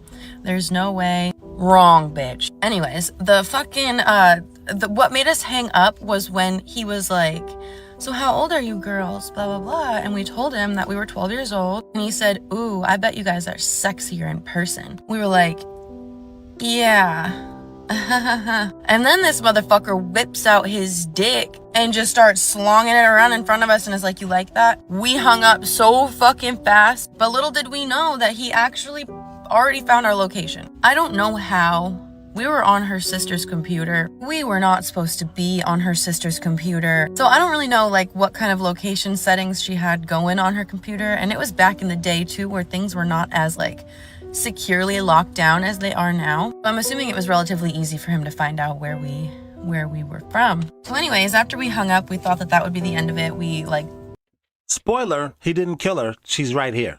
So just want to let you know that part. Stopped going on Omegle for a couple weeks after that, and we were like, fuck no, we're not doing this anymore. But after that initial call with that guy on Omegle, we started to notice a new vehicle in our town, which is something that you do recognize in a very small town, in a very small community like we were in. Like I said, you know everybody when you live in a small town like that. You are a community. So we automatically knew that there was like a new vehicle in the town, and we were like, oh, okay, like somebody moved here, great, cool. Then we realized that this van, yeah, it was a black van, by the way. It was a black van, not like a regular creepy creeper white van. No, it was like a black van, and it was like one of those short ones. It didn't have windows, whatever. And the license plate was not from our state. I can remember that, but that was like normal for us because our town is one that like you have to cross through to get to one of the most famous mountains that we have in this area for skiing and snowboarding and whatever. So we were used to seeing out-of-state license plates. We didn't really think much of it until we started noticing that this van was following us around. It was everywhere we were. And we were kids that would always be outside. And if we weren't outside, we would be inside fucking around on the computers doing shit we weren't supposed to be doing. So whatever, we started noticing that this car was following us around, and we didn't want to say anything to the adults because we knew for fucking fact if we said something to the adults that they would cut us off from all contact, walking outside by ourselves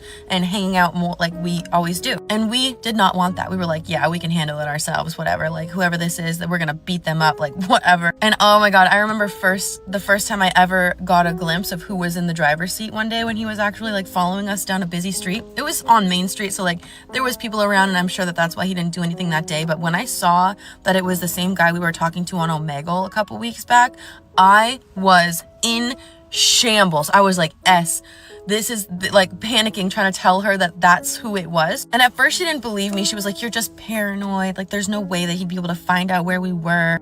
And for a while after she said that, I was like, yeah, you're probably right. Like, there's no way that he knows where we are. There's no way that it's the same guy. You're right. I'm just being paranoid. But then there was one day that we were walking home from the town pool, which was like not very far from her mother's house. So we were walking back to her mom's house, which was like off of a side street. So like you go down a side street, a paved side street, and then there's the dirt side street off of the side street. So like there's not very many people back there. And the side streets in that town are very windy too. So like even if there was a person, like they could be around the corner and they're not going to be able to see you from just like slightly around the corner. So we were walking home to her mom's house having a grand old time when here comes the fucking black van. We didn't even notice it. So we're like walking like do straight this way. Here comes the van from behind us, and then we're do, and it fucking pulls up and cuts off the entire way of the dirt road that we're walking down to get to her mom's house. So I remember stopping, looking at her. It seemed like it was like 2 minutes of us staring at each other, but I think it was more like 2 seconds. Without saying a word to each other, we literally both booked it to the right as fast as we could. Because if you go right to where we were, it was like a wooded area that led to her mom's house, but it was like an unkempt wooded area. And we were walking home from the town pool. We had no shoes on. We were in our bathing suits. We were running through the woods, through the sticks, and I remember my feet were ripping. I could feel shit poking into my feet. It was so painful, and I wanted to stop, but I didn't want to stop and get fucking killed. I didn't want to experience the pain of being murdered. So anyway, once we got into her mom's house, we ended up locking all of the doors, all of the windows. Nobody was there at the time. Her parents worked a lot, and her siblings were older, so they were like always gone. Yeah, we were there alone, and after we locked up the entire house, we started looking out the window to like make sure that he was like not gonna come try to find us. And this motherfucker pulls into the driveway of her parents' house. Like, what if somebody was there? First of all, he probably knew that nobody was there because no cars were there, obviously. But like, he pulled into the driveway of her mother's house, and when we saw that, we were like, what the fuck, we gotta go hide. So we ran to the basement where her sister's bedroom was. It was like a weird setup in the basement. Like, her sister's room was like kind of locked away in the corner. Like, you could easily hide in there and like have nobody know that it was like a bedroom inside. So we were hiding in there for fucking hours until we heard her stepfather come home. And even when he got home, we didn't say anything to him. We were just like, oh yeah, we were hanging out in so-and-so's room downstairs. And it was literally, we just went about our lives after that. We did see the black van a couple more times. Anyways, we did see the van a couple more times, but nothing like seriously bad happened again like that. And then after a couple more days, we never saw the van again. So I'm assuming he gave up. I'm hoping he didn't find another victim. I'm assuming he did because he was a fucking predator. But that's a great story, and that's why we gotta let this dude DRC know. We don't know you're not like that, man. And women don't know that you're not like that. Women don't know, bro. So that's why you can't be talking to these broads. You can't even say hi, nothing. Let her say hi to you. Women let men know that it's okay for you to try to get my number. And you got to figure out what those ways are. I know what they are, but I ain't finna tell you. You just got to figure it out. If you don't know how to talk to a girl, you don't know how to get a girl's phone number and all that type of stuff, you don't know to shut up and let her talk to you first, you could be considered a creep. And I know some of you was like, yo, why don't you leave the dude DCR alone? He didn't know. He's a grown man. How he didn't know?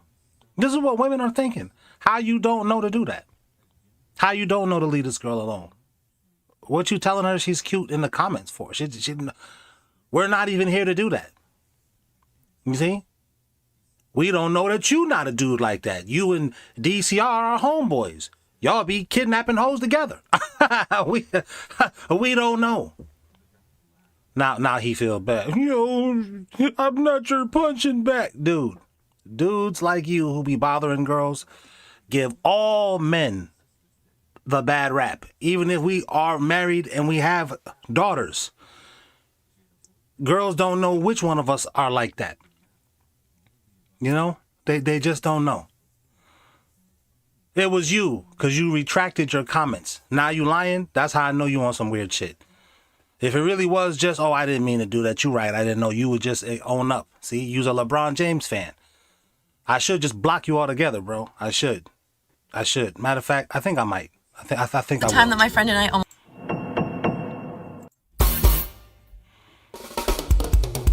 with drummers who can do that. Nice. That's how I learned to play drums. Just watching these niggas. Nice. He's nice.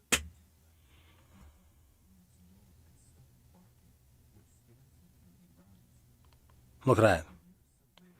Oh, what? Nah, they got to blur. If you were in the GATE program, I need you to tap in. If you... No, we good. Did this lady just say this? No. And I hope you will be there. I will be there. Not just as a reporter, but as a... I don't like this. I don't like this kind of stuff. It just, I don't want that kind of demographic over here. I don't have a problem with your views. I just don't want that type of demographic. It's not a lot of money in that. Brown. So my little neighbor girl came to my door yesterday and she asked me if I could invite her over for dinner. I was a little bit confused at the question, but I stepped outside and the odor that came from this little girl was so overpowering that it took me back for a second. She told me that she was hungry and she didn't know where her mom was and that she wasn't allowed to ask people for food, but if someone invited her over for dinner, she was allowed to go. It was so concerning because, like, how many strangers had she asked if she could have dinner in their home? Outside of that, I told her, I was like, go get your swimsuit and come back to my house immediately. She went and got her swimsuit. She came over and I tried to be creative because this little girl needed a bath. She put her swimsuit on. She goes outside with my daughter and I put the sprinkler under the trampoline so that could at least rinse her off. And they played for like an hour out there. I took her clothes and I threw them in my washer. When I grabbed them to put them in the washer, the odor was so bad that I gagged. I guarantee you that she had not changed articles of her clothing in well over a week. When they were done on the trampoline and I was making dinner for them, I ran a hot bath with bubbles and I put both of the girls in the bathtub in their swimsuits, made it a game for them, and she asked my daughter, can you please wash?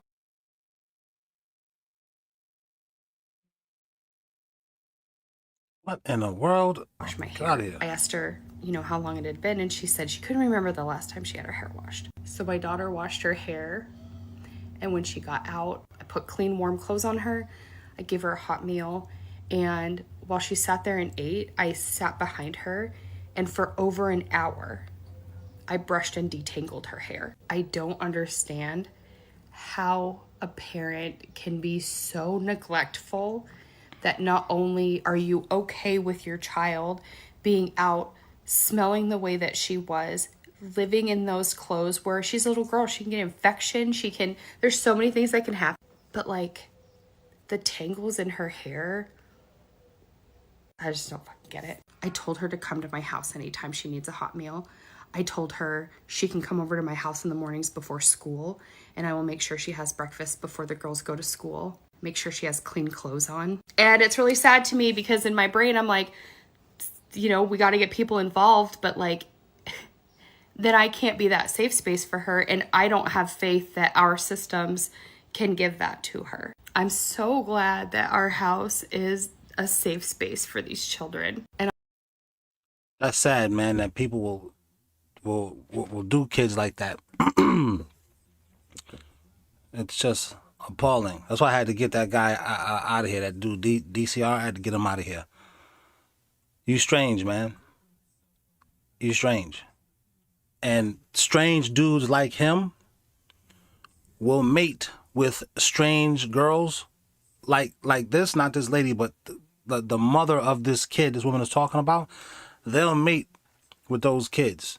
And sometimes that kid will come out. The kid didn't do anything, but the kid is raised in this weird environment, and then that kid can potentially turn into a strange person, and the cycle starts all over again. This is one of the reasons I believe that women will run away from a good guy, because he's not broken and strange enough. You see what I'm saying? You have to be a weirdo. Weird guys, they like weird girls, and weird girls like weirdo guys. That's just the way nature made it. Like a healthy girl, emotionally healthy, she's only drawn to dudes who are emotionally healthy. Physically, he looks great and everything like that, but once she's with him and she realizes this dude is strange, she'll try to go, and you know what I'm saying? And that dude turns into well, he didn't turn into a stalker. He's weird. He is a stalking dude. This is one of the things that I like about, true crime, because you get to examine the psychology of these people. Kind of gives me a better insight of who to stay away from. That's why I was going in on this dude, DCR, because you're exhibiting too many strange qualities and then trying to act like you didn't do it. And now you trying to attack me for pointing out that you being weird. Nah, dude, that's very LeBron James, man. You gotta get out of here, man, because you making it bad for society.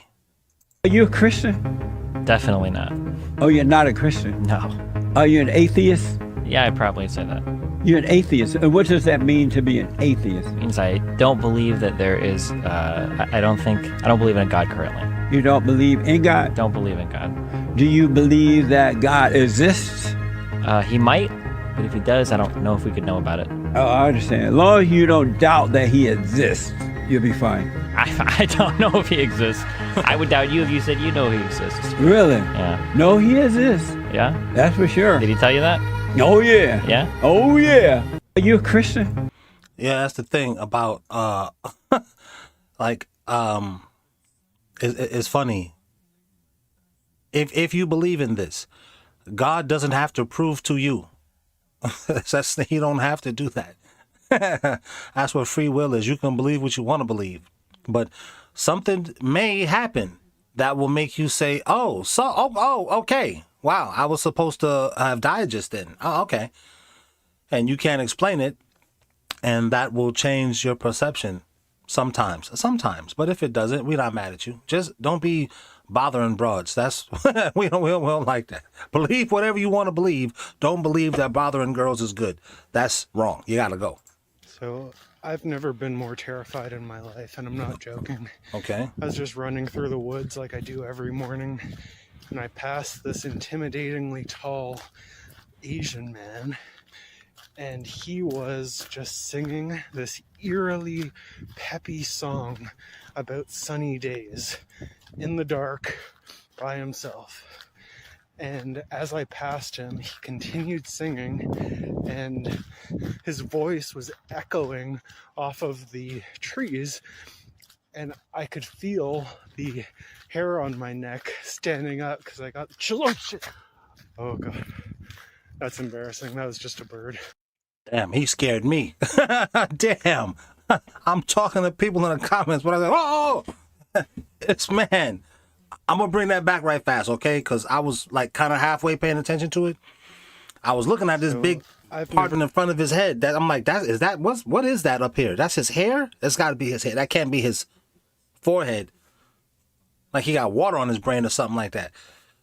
But I'm also listening to his story too. So I've never been more terrified in my life, and I'm not joking. I was just running through the woods like I do every morning, and I passed this intimidatingly tall Asian man, and he was just singing this eerily peppy song about sunny days in the dark by himself.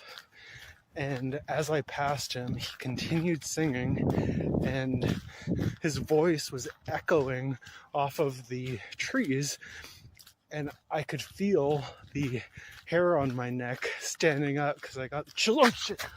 Oh god!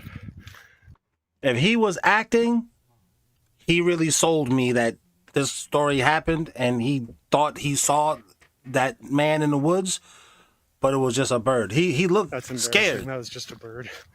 I'm gonna go home before I get murdered. So Wow. That's probably very entertaining, but we got to keep going though. Do y'all see this? Do y'all see that? Someone else took this picture, right? Do you see that? I want y'all to listen to this real quick. A giant planet called Nibiru passes by Earth every 3,600 years and allows its sentient inhabitants to interact with humanity. Let's stop it right there, y'all. Have y'all not seen the paranormal shit that been going on lately? Hold on.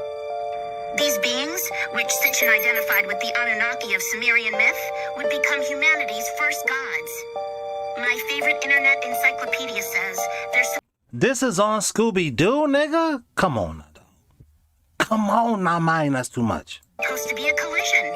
The Nibiru collision is a disastrous encounter between the Earth and a large planetary object. Look how the planet looks. Wait a minute, wait. Who remembers Thundar the Barbarian? I tried to put that in the video, but it got copyright. They wouldn't even let me show you the video or play the audio for you. I'm gonna have to put that into a AI generator or something like that to show you all his pictures. But if you remember Thundar the Barbarian, remember when it used to come on and it said in the year, I think it said the year was 1997. This show came out in the 80s, like a Saturday morning cartoon or something like that. It said a comet went through between the moon and the earth. Wait, let me check the chat to see if anybody said, yeah, I remember Thundar the Barbarian. They didn't say nothing. They just, no doubt, I'm not mad at y'all. But if you remember Thundar the Barbarian, and if you don't, a comet went between the earth and the moon, right in the middle. And it made the moon break in half, and then everything in the world was just messed up. And it developed, according to the cartoon, a new world of man where science, magic, and reality merged. Thundar the Barbarian, man, that was my show, man, when I was coming up. What's happening? I am recording. This has become a mainstay of this channel. My wife will just come in out of nowhere. Oh, are you recording? Oh, I didn't mean to disturb you. Anyway, listen, so I went down to the store and what's happening? Just giving you an update about your back end that I updated. Oh, I also want you to hold on. Bring me my phone for a minute. I gotta text that to you. I can't say these dirty things on camera. That's who you can be creepy with. You can be creepy with your wife. You can't be creepy with strange hoes. What's wrong with this guy? Get out, man. No, I don't leave this phone on because everybody I want to talk to is in here in the house with me. How you love that, creepy dudes? That's why they creepy, because no one's in their house that wants to talk to them. Back to February. I don't know how far back you want to go. I probably got to go all the way back, but I'm going to tell you on the text, because, all right? And also, not as can you make me, my coffee, it's terrible. Oh my God, I just been drinking it. Can you make me a better coffee? Here, take this cup. Thanks. Ugh. Gross. Wives are amazing. Anyway, Thundar the Barbarian. Well, yeah, it's just interesting that in that cartoon, were they not telling the future, but were they like, did they make that cartoon, were they indoctrinating us as kids, telling us this is what's going to happen based on the prophecies and the holy books that we've read?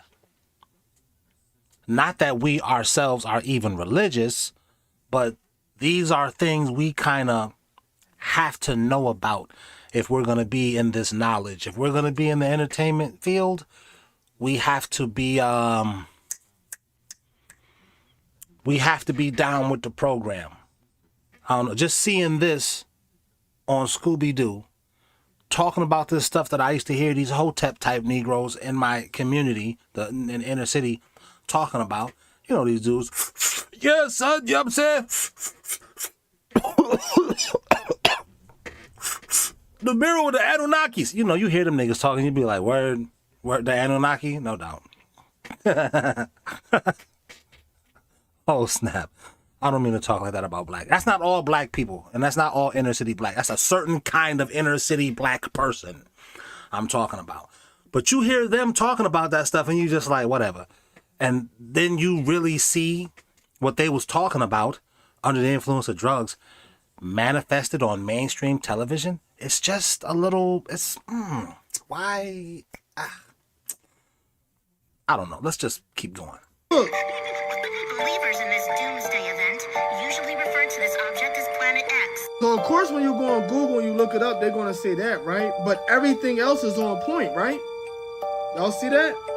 The last talk about this, y'all, was about 2012. That was about 12 years ago. And y'all know how they said that.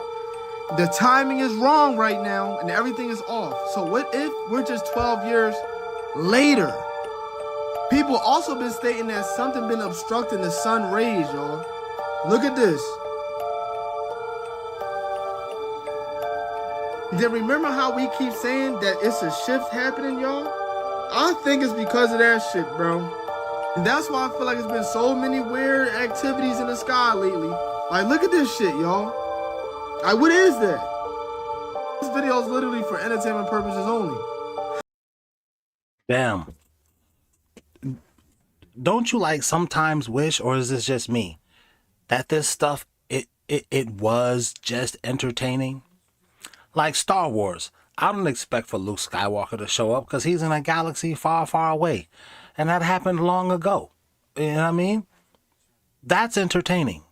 Harry Potter? That's entertaining. I don't know nobody who knows about Hogwarts or knows how to get there. That's entertaining.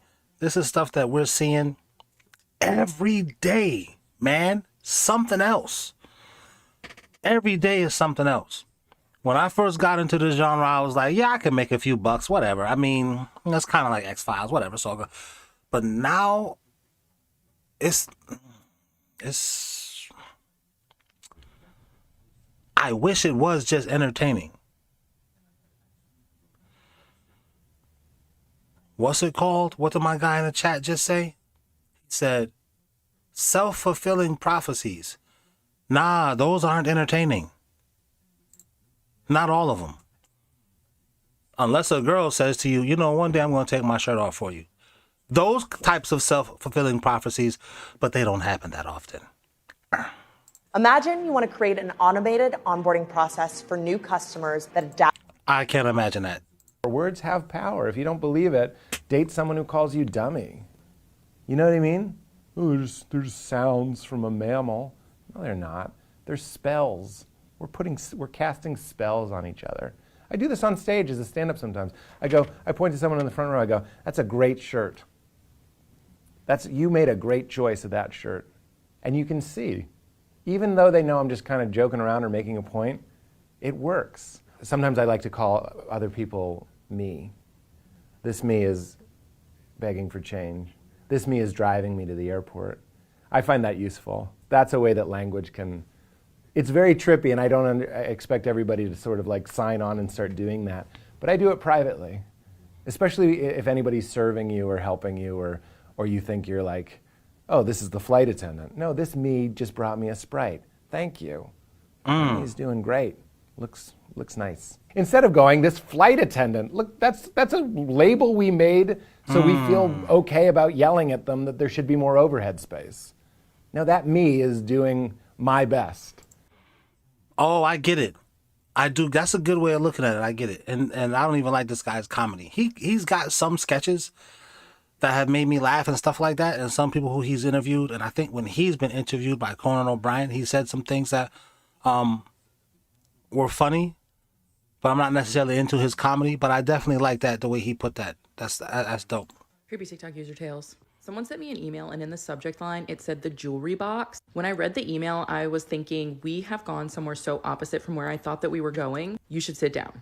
The person who sent me this does want to be anonymous. We're going to call her Jamie. Jamie told me that about 15 years ago, she was working the front desk at some sort of like an investment firm. She said that all of the clients were pretty normal, run-of-the-mill people, except for one guy. She said that this guy had the absolute best vibes, and he just seemed like he was from a different time. She said that he would dress like he was from the 1920s, and he just spoke a little differently than normal people, but she absolutely loved it. She said that he was tall, he had brown hair with some gray flecks in it, he had green eyes, and he looked to be about 45, maybe 50 years old. She told me that he would come in about once a month just to meet with her boss about investments, accounts, etc. When he would come in, he would actually come in a little early so that Can't really pay attention because hold on, let me they tell you could why. chit chat. And she really Yeah, she looked like she got powers with those eyes. They're very, and with her like very pale complexion and her hair, she looked like she got powers. Like, what is it? Children of the Damned or Children of the Corn? I don't think Children of the Corn had powers, but she looked like she could levitate you. Do her eyes match her shirt? You pretty bitch. I can't even pay attention. Well, I was fired from work yesterday because of the Rodney Hinton situation. The young man, son was found alive by the Cincinnati Police Department. So this what happened. While I was on break, right? Thank you, darling. Hold on. Let me send you this text right quick. Let me find something in here. How's your back? Not good? Yeah, you can't really put it on your wife like that. You gotta go easy on your wife sometimes. Like, let her get in her proper cardio before you just go to town. That's a word of advice. But let's keep going. I want meat. Today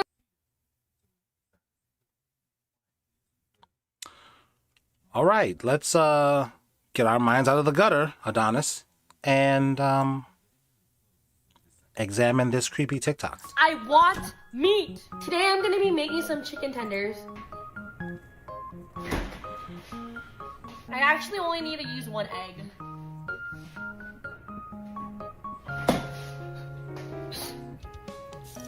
Would you guys recommend I use chicken breast or chicken thighs? Remember what I told you? You don't need to wash your chicken. I'm pat drying it. If you want this, you gotta eat your protein. Not literally eating mine, but like you growing your own glutes. Because you eating protein and you working out will grow muscle on your... This is a very creative thirst trap. I'm telling you, man, these girls are getting better and better at how they're stealing our attention from us. So, bravo on this one. But we're just going to go to the next video right fast. Did this lady just answer somebody that wasn't there? Is she in the Appalachian Mountains? I've seen this clip before. I think I may have even put it in a video before, but she was talking to us online and then, what? And then she realized, wait a minute. Ain't nobody here. What the Then she came back to reality. Now she's ready to talk to us again. This is insane. First things first, pardon me. That coffee tastes delicious. Oh my goodness. Secondly, I heard it say Mel, and it sounded like her voice. Weird. So this guy, he's a creep. Like, I don't know how else to describe him. Now, his name's John, and John's 31, and he's kind of a turd. I mean, he's been lying and cheating and scamming women his whole... Isn't that the Hanna-Barbera star on his, Oh, snap. Oh, snap. Yeah, they have been indoctrinating us. That looks like that's a portal on his shirt. The portal forms this, it goes... and then the star comes up like this. Is that him? That's one of these cartoons from the 70s. Wow, I wonder if he even realized that when he put that shirt on.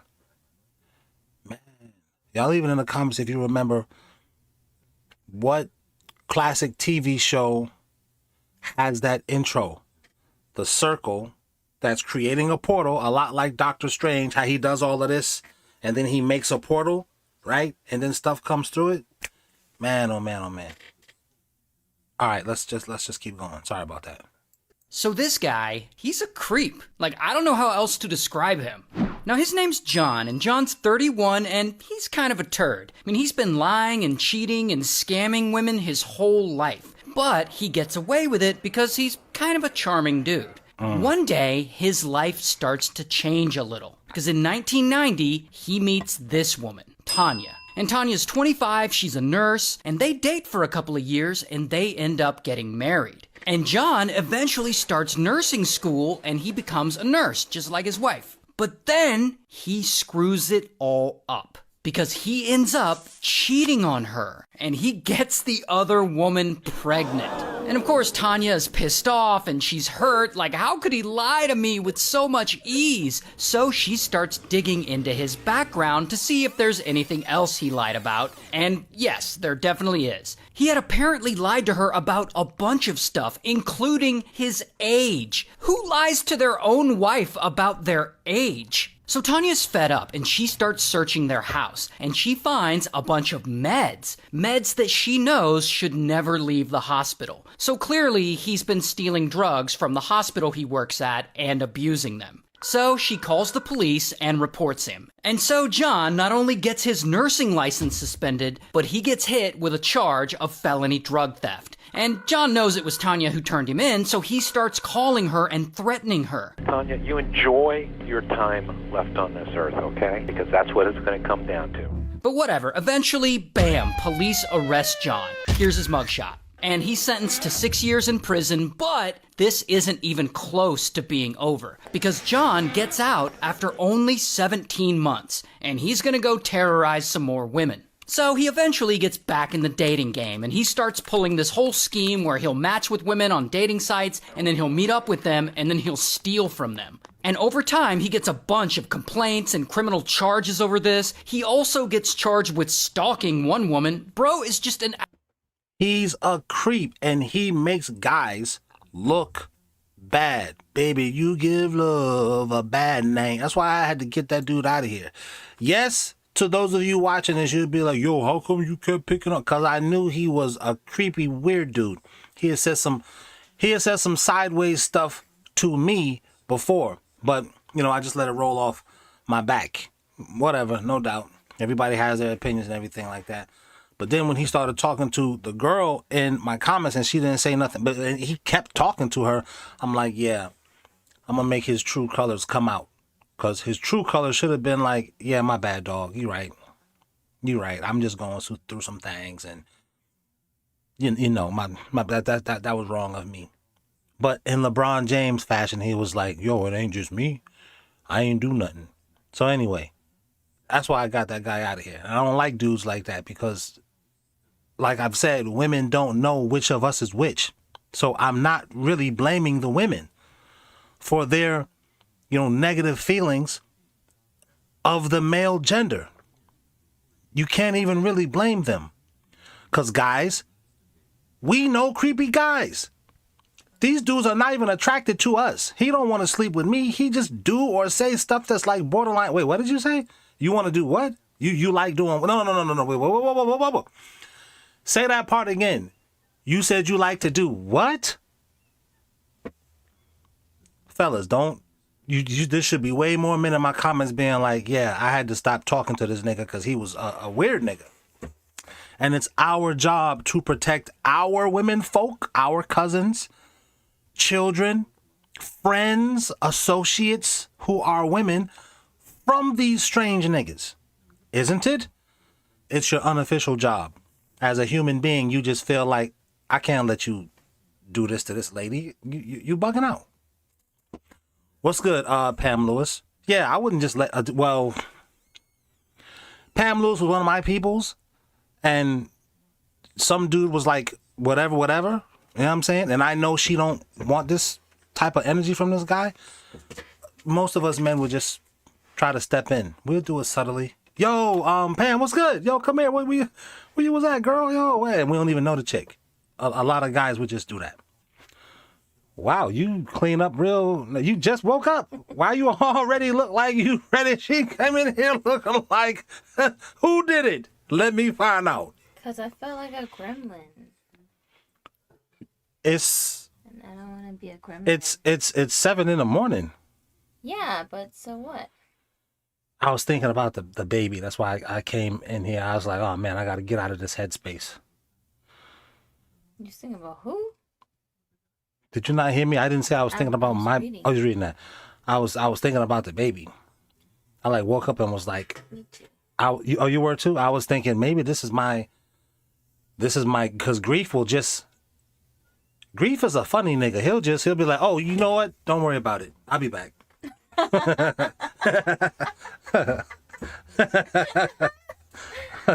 That's crazy. And this is the best medicine. See? This is the best medicine. Laughter. Well, it's not the best medicine. I mean, if you got cancer, don't think you're going to go to a comedy club and cure this shit. But I mean, it's a good medicine. You stupid.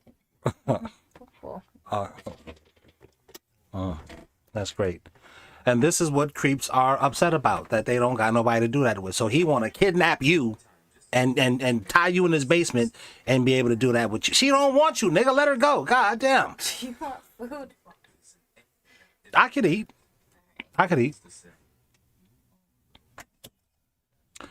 Anyway, let's. I'm sorry, y'all. My bad. Like I said, we freestyling. We live. I'm just watching TikTok. I don't know what they're gonna show me next. Bummer. Yeah, Grief will hit you out of nowhere. Yep. No. Don't grieve now. I'll be back. But when you coming back, Grief? Maybe tomorrow. Maybe never. We don't know. Right? Messed up. Anyway, let's just get back to this show. Absolute turd. But one day, everything changes again for John, because he joins a dating site for people over 50. And there he meets this woman, Deborah. Deborah's 59, she's an interior designer, and Deborah's successful. Like, she's got a little money. And so they chat and they hit it off, and they end up going out on a date. Now, while on this date, he's trying to rizz her up. He tells her he's an anesthesiologist, which he's not. He also tells her he just got back from Doctors Without Borders in Iraq, which he didn't. But Deborah doesn't know any better, so she believes him. I mean, she's impressed. And they end up going back to her place to hang out a bit longer. And there, I guess at some point, John lays in her bed, and he won't leave. And Deborah's like, all right, it's time to go. And I guess he's just like, nah. And so they get into some kind of argument about it. But eventually he does leave. The next day, he calls her and apologizes, and he begs her for a second chance. And so they end up going out on more dates, and over time, he does win her over. And Deborah kind of falls in love with his weird ass. Here's the thing about that, though. Despite how much Deborah is into him, people around her really aren't. I mean, they know a creep when they see one. Particularly her adult daughter, Jacqueline. And Jacqueline thinks he's weird and he's a loser, and not only that, she's pretty vocal about it. Now, Deborah's other adult daughter, Tara, she also thinks something's off about John. And they think this because there is something off about John. Like, remember he said he's an anesthesiologist? Yet, he doesn't even have his own car. Like, what kind of anesthesiologist can't afford his own car? He also chills and plays video games all the time, despite having an important medical career. He also only ever wears scrubs. Like, everywhere. Like, even to formal events, he'll show up in some dirty-ass scrubs. I guess he really wants everyone to believe he's a doctor. But the thing that bothers Jacqueline the most is that he constantly has dirty, disgusting fingernails, which doctors are usually known for keeping their hands clean. Oh, but not this guy. Not only that, they don't know it yet, but being an anesthesiologist is not the only thing he lies about. He lies about having a job, like, altogether. Bro is just unemployed. Like, he leaves the house for work every day as if he's going to his job, but he doesn't actually have a job, so where the f*** does he go? Regardless, Deborah and John end up moving in together, and shortly after that, they get married in Vegas. Now, by this point, Jacqueline and Tara are like, nah, something's up with this guy. And they go and they hire a private investigator to look into him. And this private investigator finds out a bunch of stuff about John. That not only is he not an anesthesiologist or any kind of doctor, but that the period when he was supposed to be working with Doctors Without Borders in Iraq, he was actually in prison. And so Jacqueline and Tara, they try to tell Deborah all of this, but I guess Deborah just isn't ready to hear it. Now, eventually, Deborah does start investigating, and she looks into John herself. And she discovers that, yeah, everyone was telling the truth. I think, pardon me, I think women, sometimes they don't want to believe that this guy is a creep because they've already kind of given the guy a chance. You know what I mean? And none of us want to admit that we've been lied to, that the lie was able to work on us. And I think that's just human nature. So, don't beat yourself up about it. Guys and girls, don't beat yourself up about it. You know what I mean? That you weren't able to detect this person's lies, or you might have saw the red flag, but you told yourself, that's not really a red flag. It happens. You know what I'm saying? A lot of times it's our loved one and the people around us who can see that this person is really a crazy person. This person is really, they're broken. Somewhere in their childhood, something happened to them, not necessarily some type of physical abuse or something. Maybe somebody said something to them that just made them look at life differently. Or maybe this person, because the scientists say sociopaths are born. You don't become one. You don't have it all. It's not enough screws, or the screws you got, they're not screwed in all the way. People are born. So you can't beat yourself up about that. And I'm saying this for myself. I'm talking to myself. You just here to hear me remind myself of that. All right? Truth about him. He's not a doctor at all. In fact, he's a criminal with a history of victimizing women. And so one day, while John is in the hospital getting back surgery, she low-key moves out of their house. And while he's still recovering at the hospital, she lets him know, I've moved out. And he, of course, gets super pissed. And over the next few months, he calls her and he sends her messages, just bullshitting and trying to explain away all the stuff she found out about him that he was lying about. And he, of course, tells her that she's the love of his life and just all these things. And eventually, unfortunately, it works, and she decides to give him another chance. And they move into a new apartment together, and they try and make it work out again. Until... Here's the thing about John. John is very controlling, and he doesn't want Deborah to really contact her daughters anymore, because, they don't like him. And one day in 2016, he catches her sneaking out to meet up with her daughter Jacqueline. And he gets mad and blows the up at her. And he threatens to throw Jacqueline into the ocean if Deborah tries to meet with her again. And so finally, Deborah's like, nah, this is not gonna work out for me. And she leaves him for good. And of course, John, he doesn't respond well to this at all. And over the next few months, he starts going crazy. Crazier than he's ever gone. He starts sending her threatening messages. He files for divorce and demands half her income and ownership of her business. He starts stalking her. He steals her Jaguar and sets it on fire. He gets spicy photos of her and emails them to her family. Just all kinds of insane stuff. And at this point, Deborah's getting really scared. He'll try and hurt her. So she goes and she files a restraining order against him. But because he now lives in a different state and hasn't actually tried to harm her before, the restraining order gets denied. And that is very unfortunate because this is when he really gets out of control. Because one day, Deborah's daughter Tara is driving home from work, and she gets to her building, and she pulls into her parking spot, and as soon as she gets out of the car, boom, John is suddenly standing behind her, and pow, he attacks her with a knife. And they struggle, and he tries to push her into the car like he's kidnapping her, and bam, she bites the shit out of his hand, and they both fall to the ground. And there, they wrestle, and they continue the struggle, and pow, she kicks the knife right out of his hand, and then she grabs it herself, and boom, she starts stabbing him over and over again until he's in critical condition. And 4 days later, in the hospital, he dies. And Tanya's case is ultimately determined by police to be self-defense. Finally, some justice. I thought they were gonna say no, she murdered him. I'm really glad about that. Which, yeah, it was. Here's what you can. Now these are the words of the Most High, and a lot of people not gonna like this message. well, a lot of my people gonna like this message. But the heathen, so-called Europeans, so-called Africans, East Indians. Okay, let's. All right, we maybe later, but okay.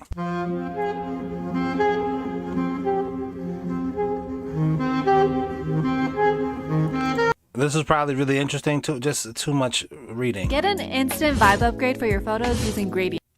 Sex sells. Here they go using sex to sell me this thing that I'm not interested in. I'm sticking with Jesus on Yeah. that one. Yeah. Like, Jesus makes more sense. The difference between science and religion is that science only asks you for one miracle.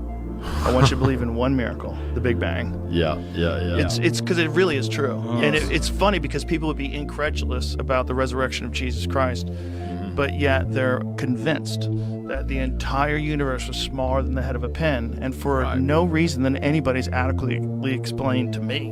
Makes sense. Yeah. No, instantaneously became everything. Yeah. Okay. I can't buy that. I'm sticking with Jesus on Yeah. that one. Yeah. Like, Jesus makes more sense. Wait a minute. Makes sense. Yeah. No, Yeah, him. This guy. I mean, go back, man. Come on now. Instantaneously. Yeah. Man, would you? Okay. No, Instantaneous. Him. I've seen this guy's content.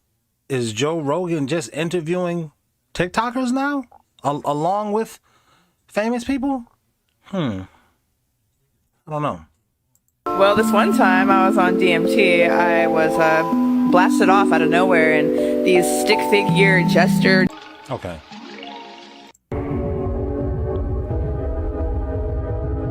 Most successful CIA schemes. Oh, you think Kevin Samuels was a CIA scheme? 20 versus 1. Pop the... Anti and... Shit.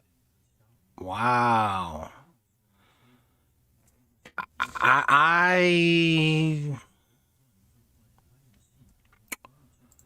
You guys leave it in the comments and tell me what do you think about what this guy is saying. I don't know enough to say, nah, he's capping. But then at the same time,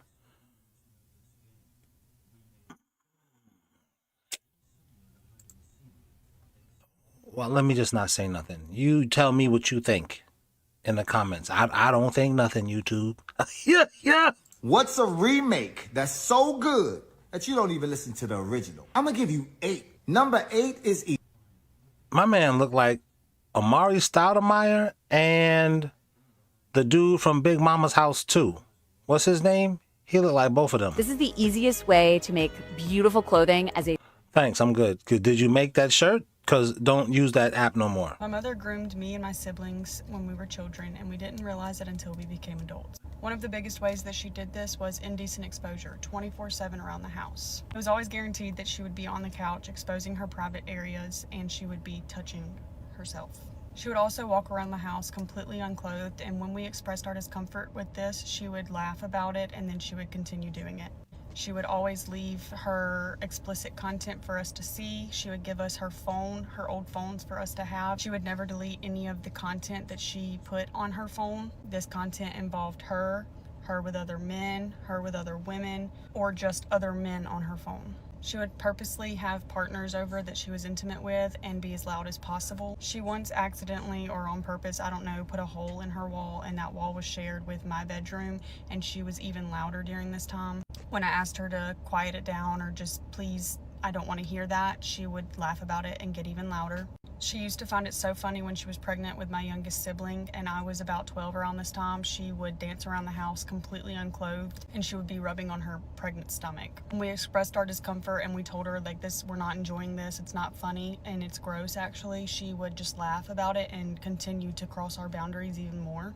She also normalized giving us beatings when we were completely unclothed. She constantly crossed boundaries with our own bodies, and when we expressed our discomfort and asked for privacy, she did not care and she continued to cross those boundaries still. She never taught modesty in the home. If anything, she encouraged the complete opposite. She would be completely inappropriate with whatever man she had in her life right in front of us, and she found pleasure in our discomfort. These things we didn't realize were not normal until we grew up and we realized that it was absolutely uncalled for what she did to us. And she knew it was so easy to get away with this, and that's why she did it. If I put you under this gun and What's in the Bible that you don't believe? Here are the 3 top reasons why you need a mortgage protection plan. So this guy, his name's Pence, and Pence... I would do it. I would. In the future, I'm going to do this with this guy. I like his content. Y'all better start getting rid of him. And it's not just the emotional abuse. Like, this man has actually laid on me. Like, Y'all better start getting rid of that snow. I'm telling you, Lil Wayne looked like he got rid of his snow, and here come the accusations. okay, so for everyone DMing me about my story I posted, yeah, this is actually a fact. Wayne literally kicked me and my daughter out on Mother's Day today. Like he got smart after watching that Shannon Sharp thing. And I am just recovering from surgery. I am 5 weeks out from a full mommy makeover. I can't even lift boxes, but this man has his assistants and people coming to help kick us out today. Like, she say he put her out. And broke up with me on Mother's Day through text. And like, my birthday's next and weekend. her birthday's next weekend. And I leave to New York this week for all the Sports Illustrated press. He put them out. Obviously, that's not even his real daughter. It's like, when I tell you that I am absolutely unsure on how to even process my emotions, like, if y'all got lawyer recommendations, please send them. Remember, if you ain't even got the money for a lawyer or don't even know where to find one, you already hella steps behind. Because, Thank you. you know, What is this? No, we don't know.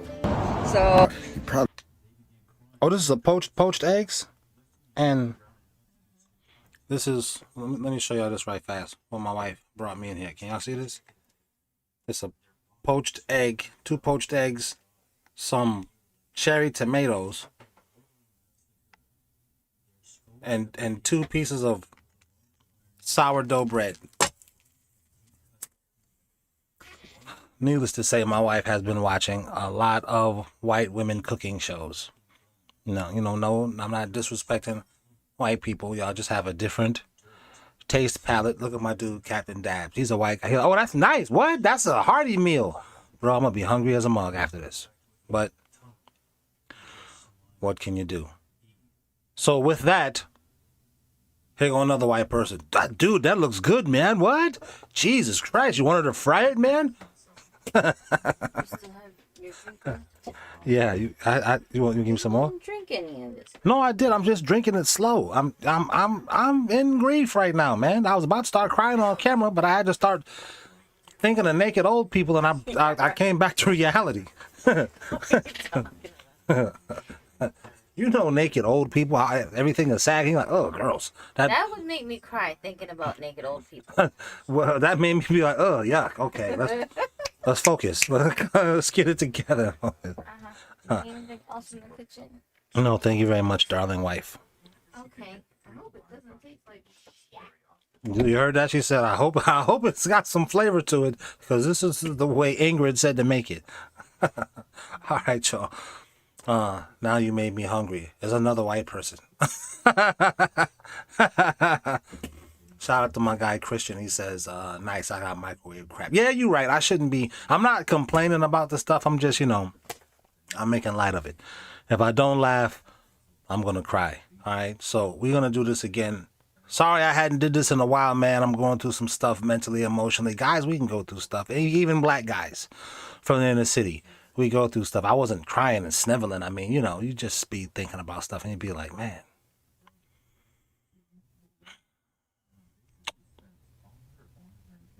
Why did that have to happen, though? And you'll just go down a rabbit hole. So thanks for tuning in, y'all. We'll see you again. Peace. Thank you to my channel members. We said thank you to my channel members. No Diddy when I say member. Thank you to my channel members. Fuck you if you're not a member. Nah, I'm just kidding. But seriously, join. Thank you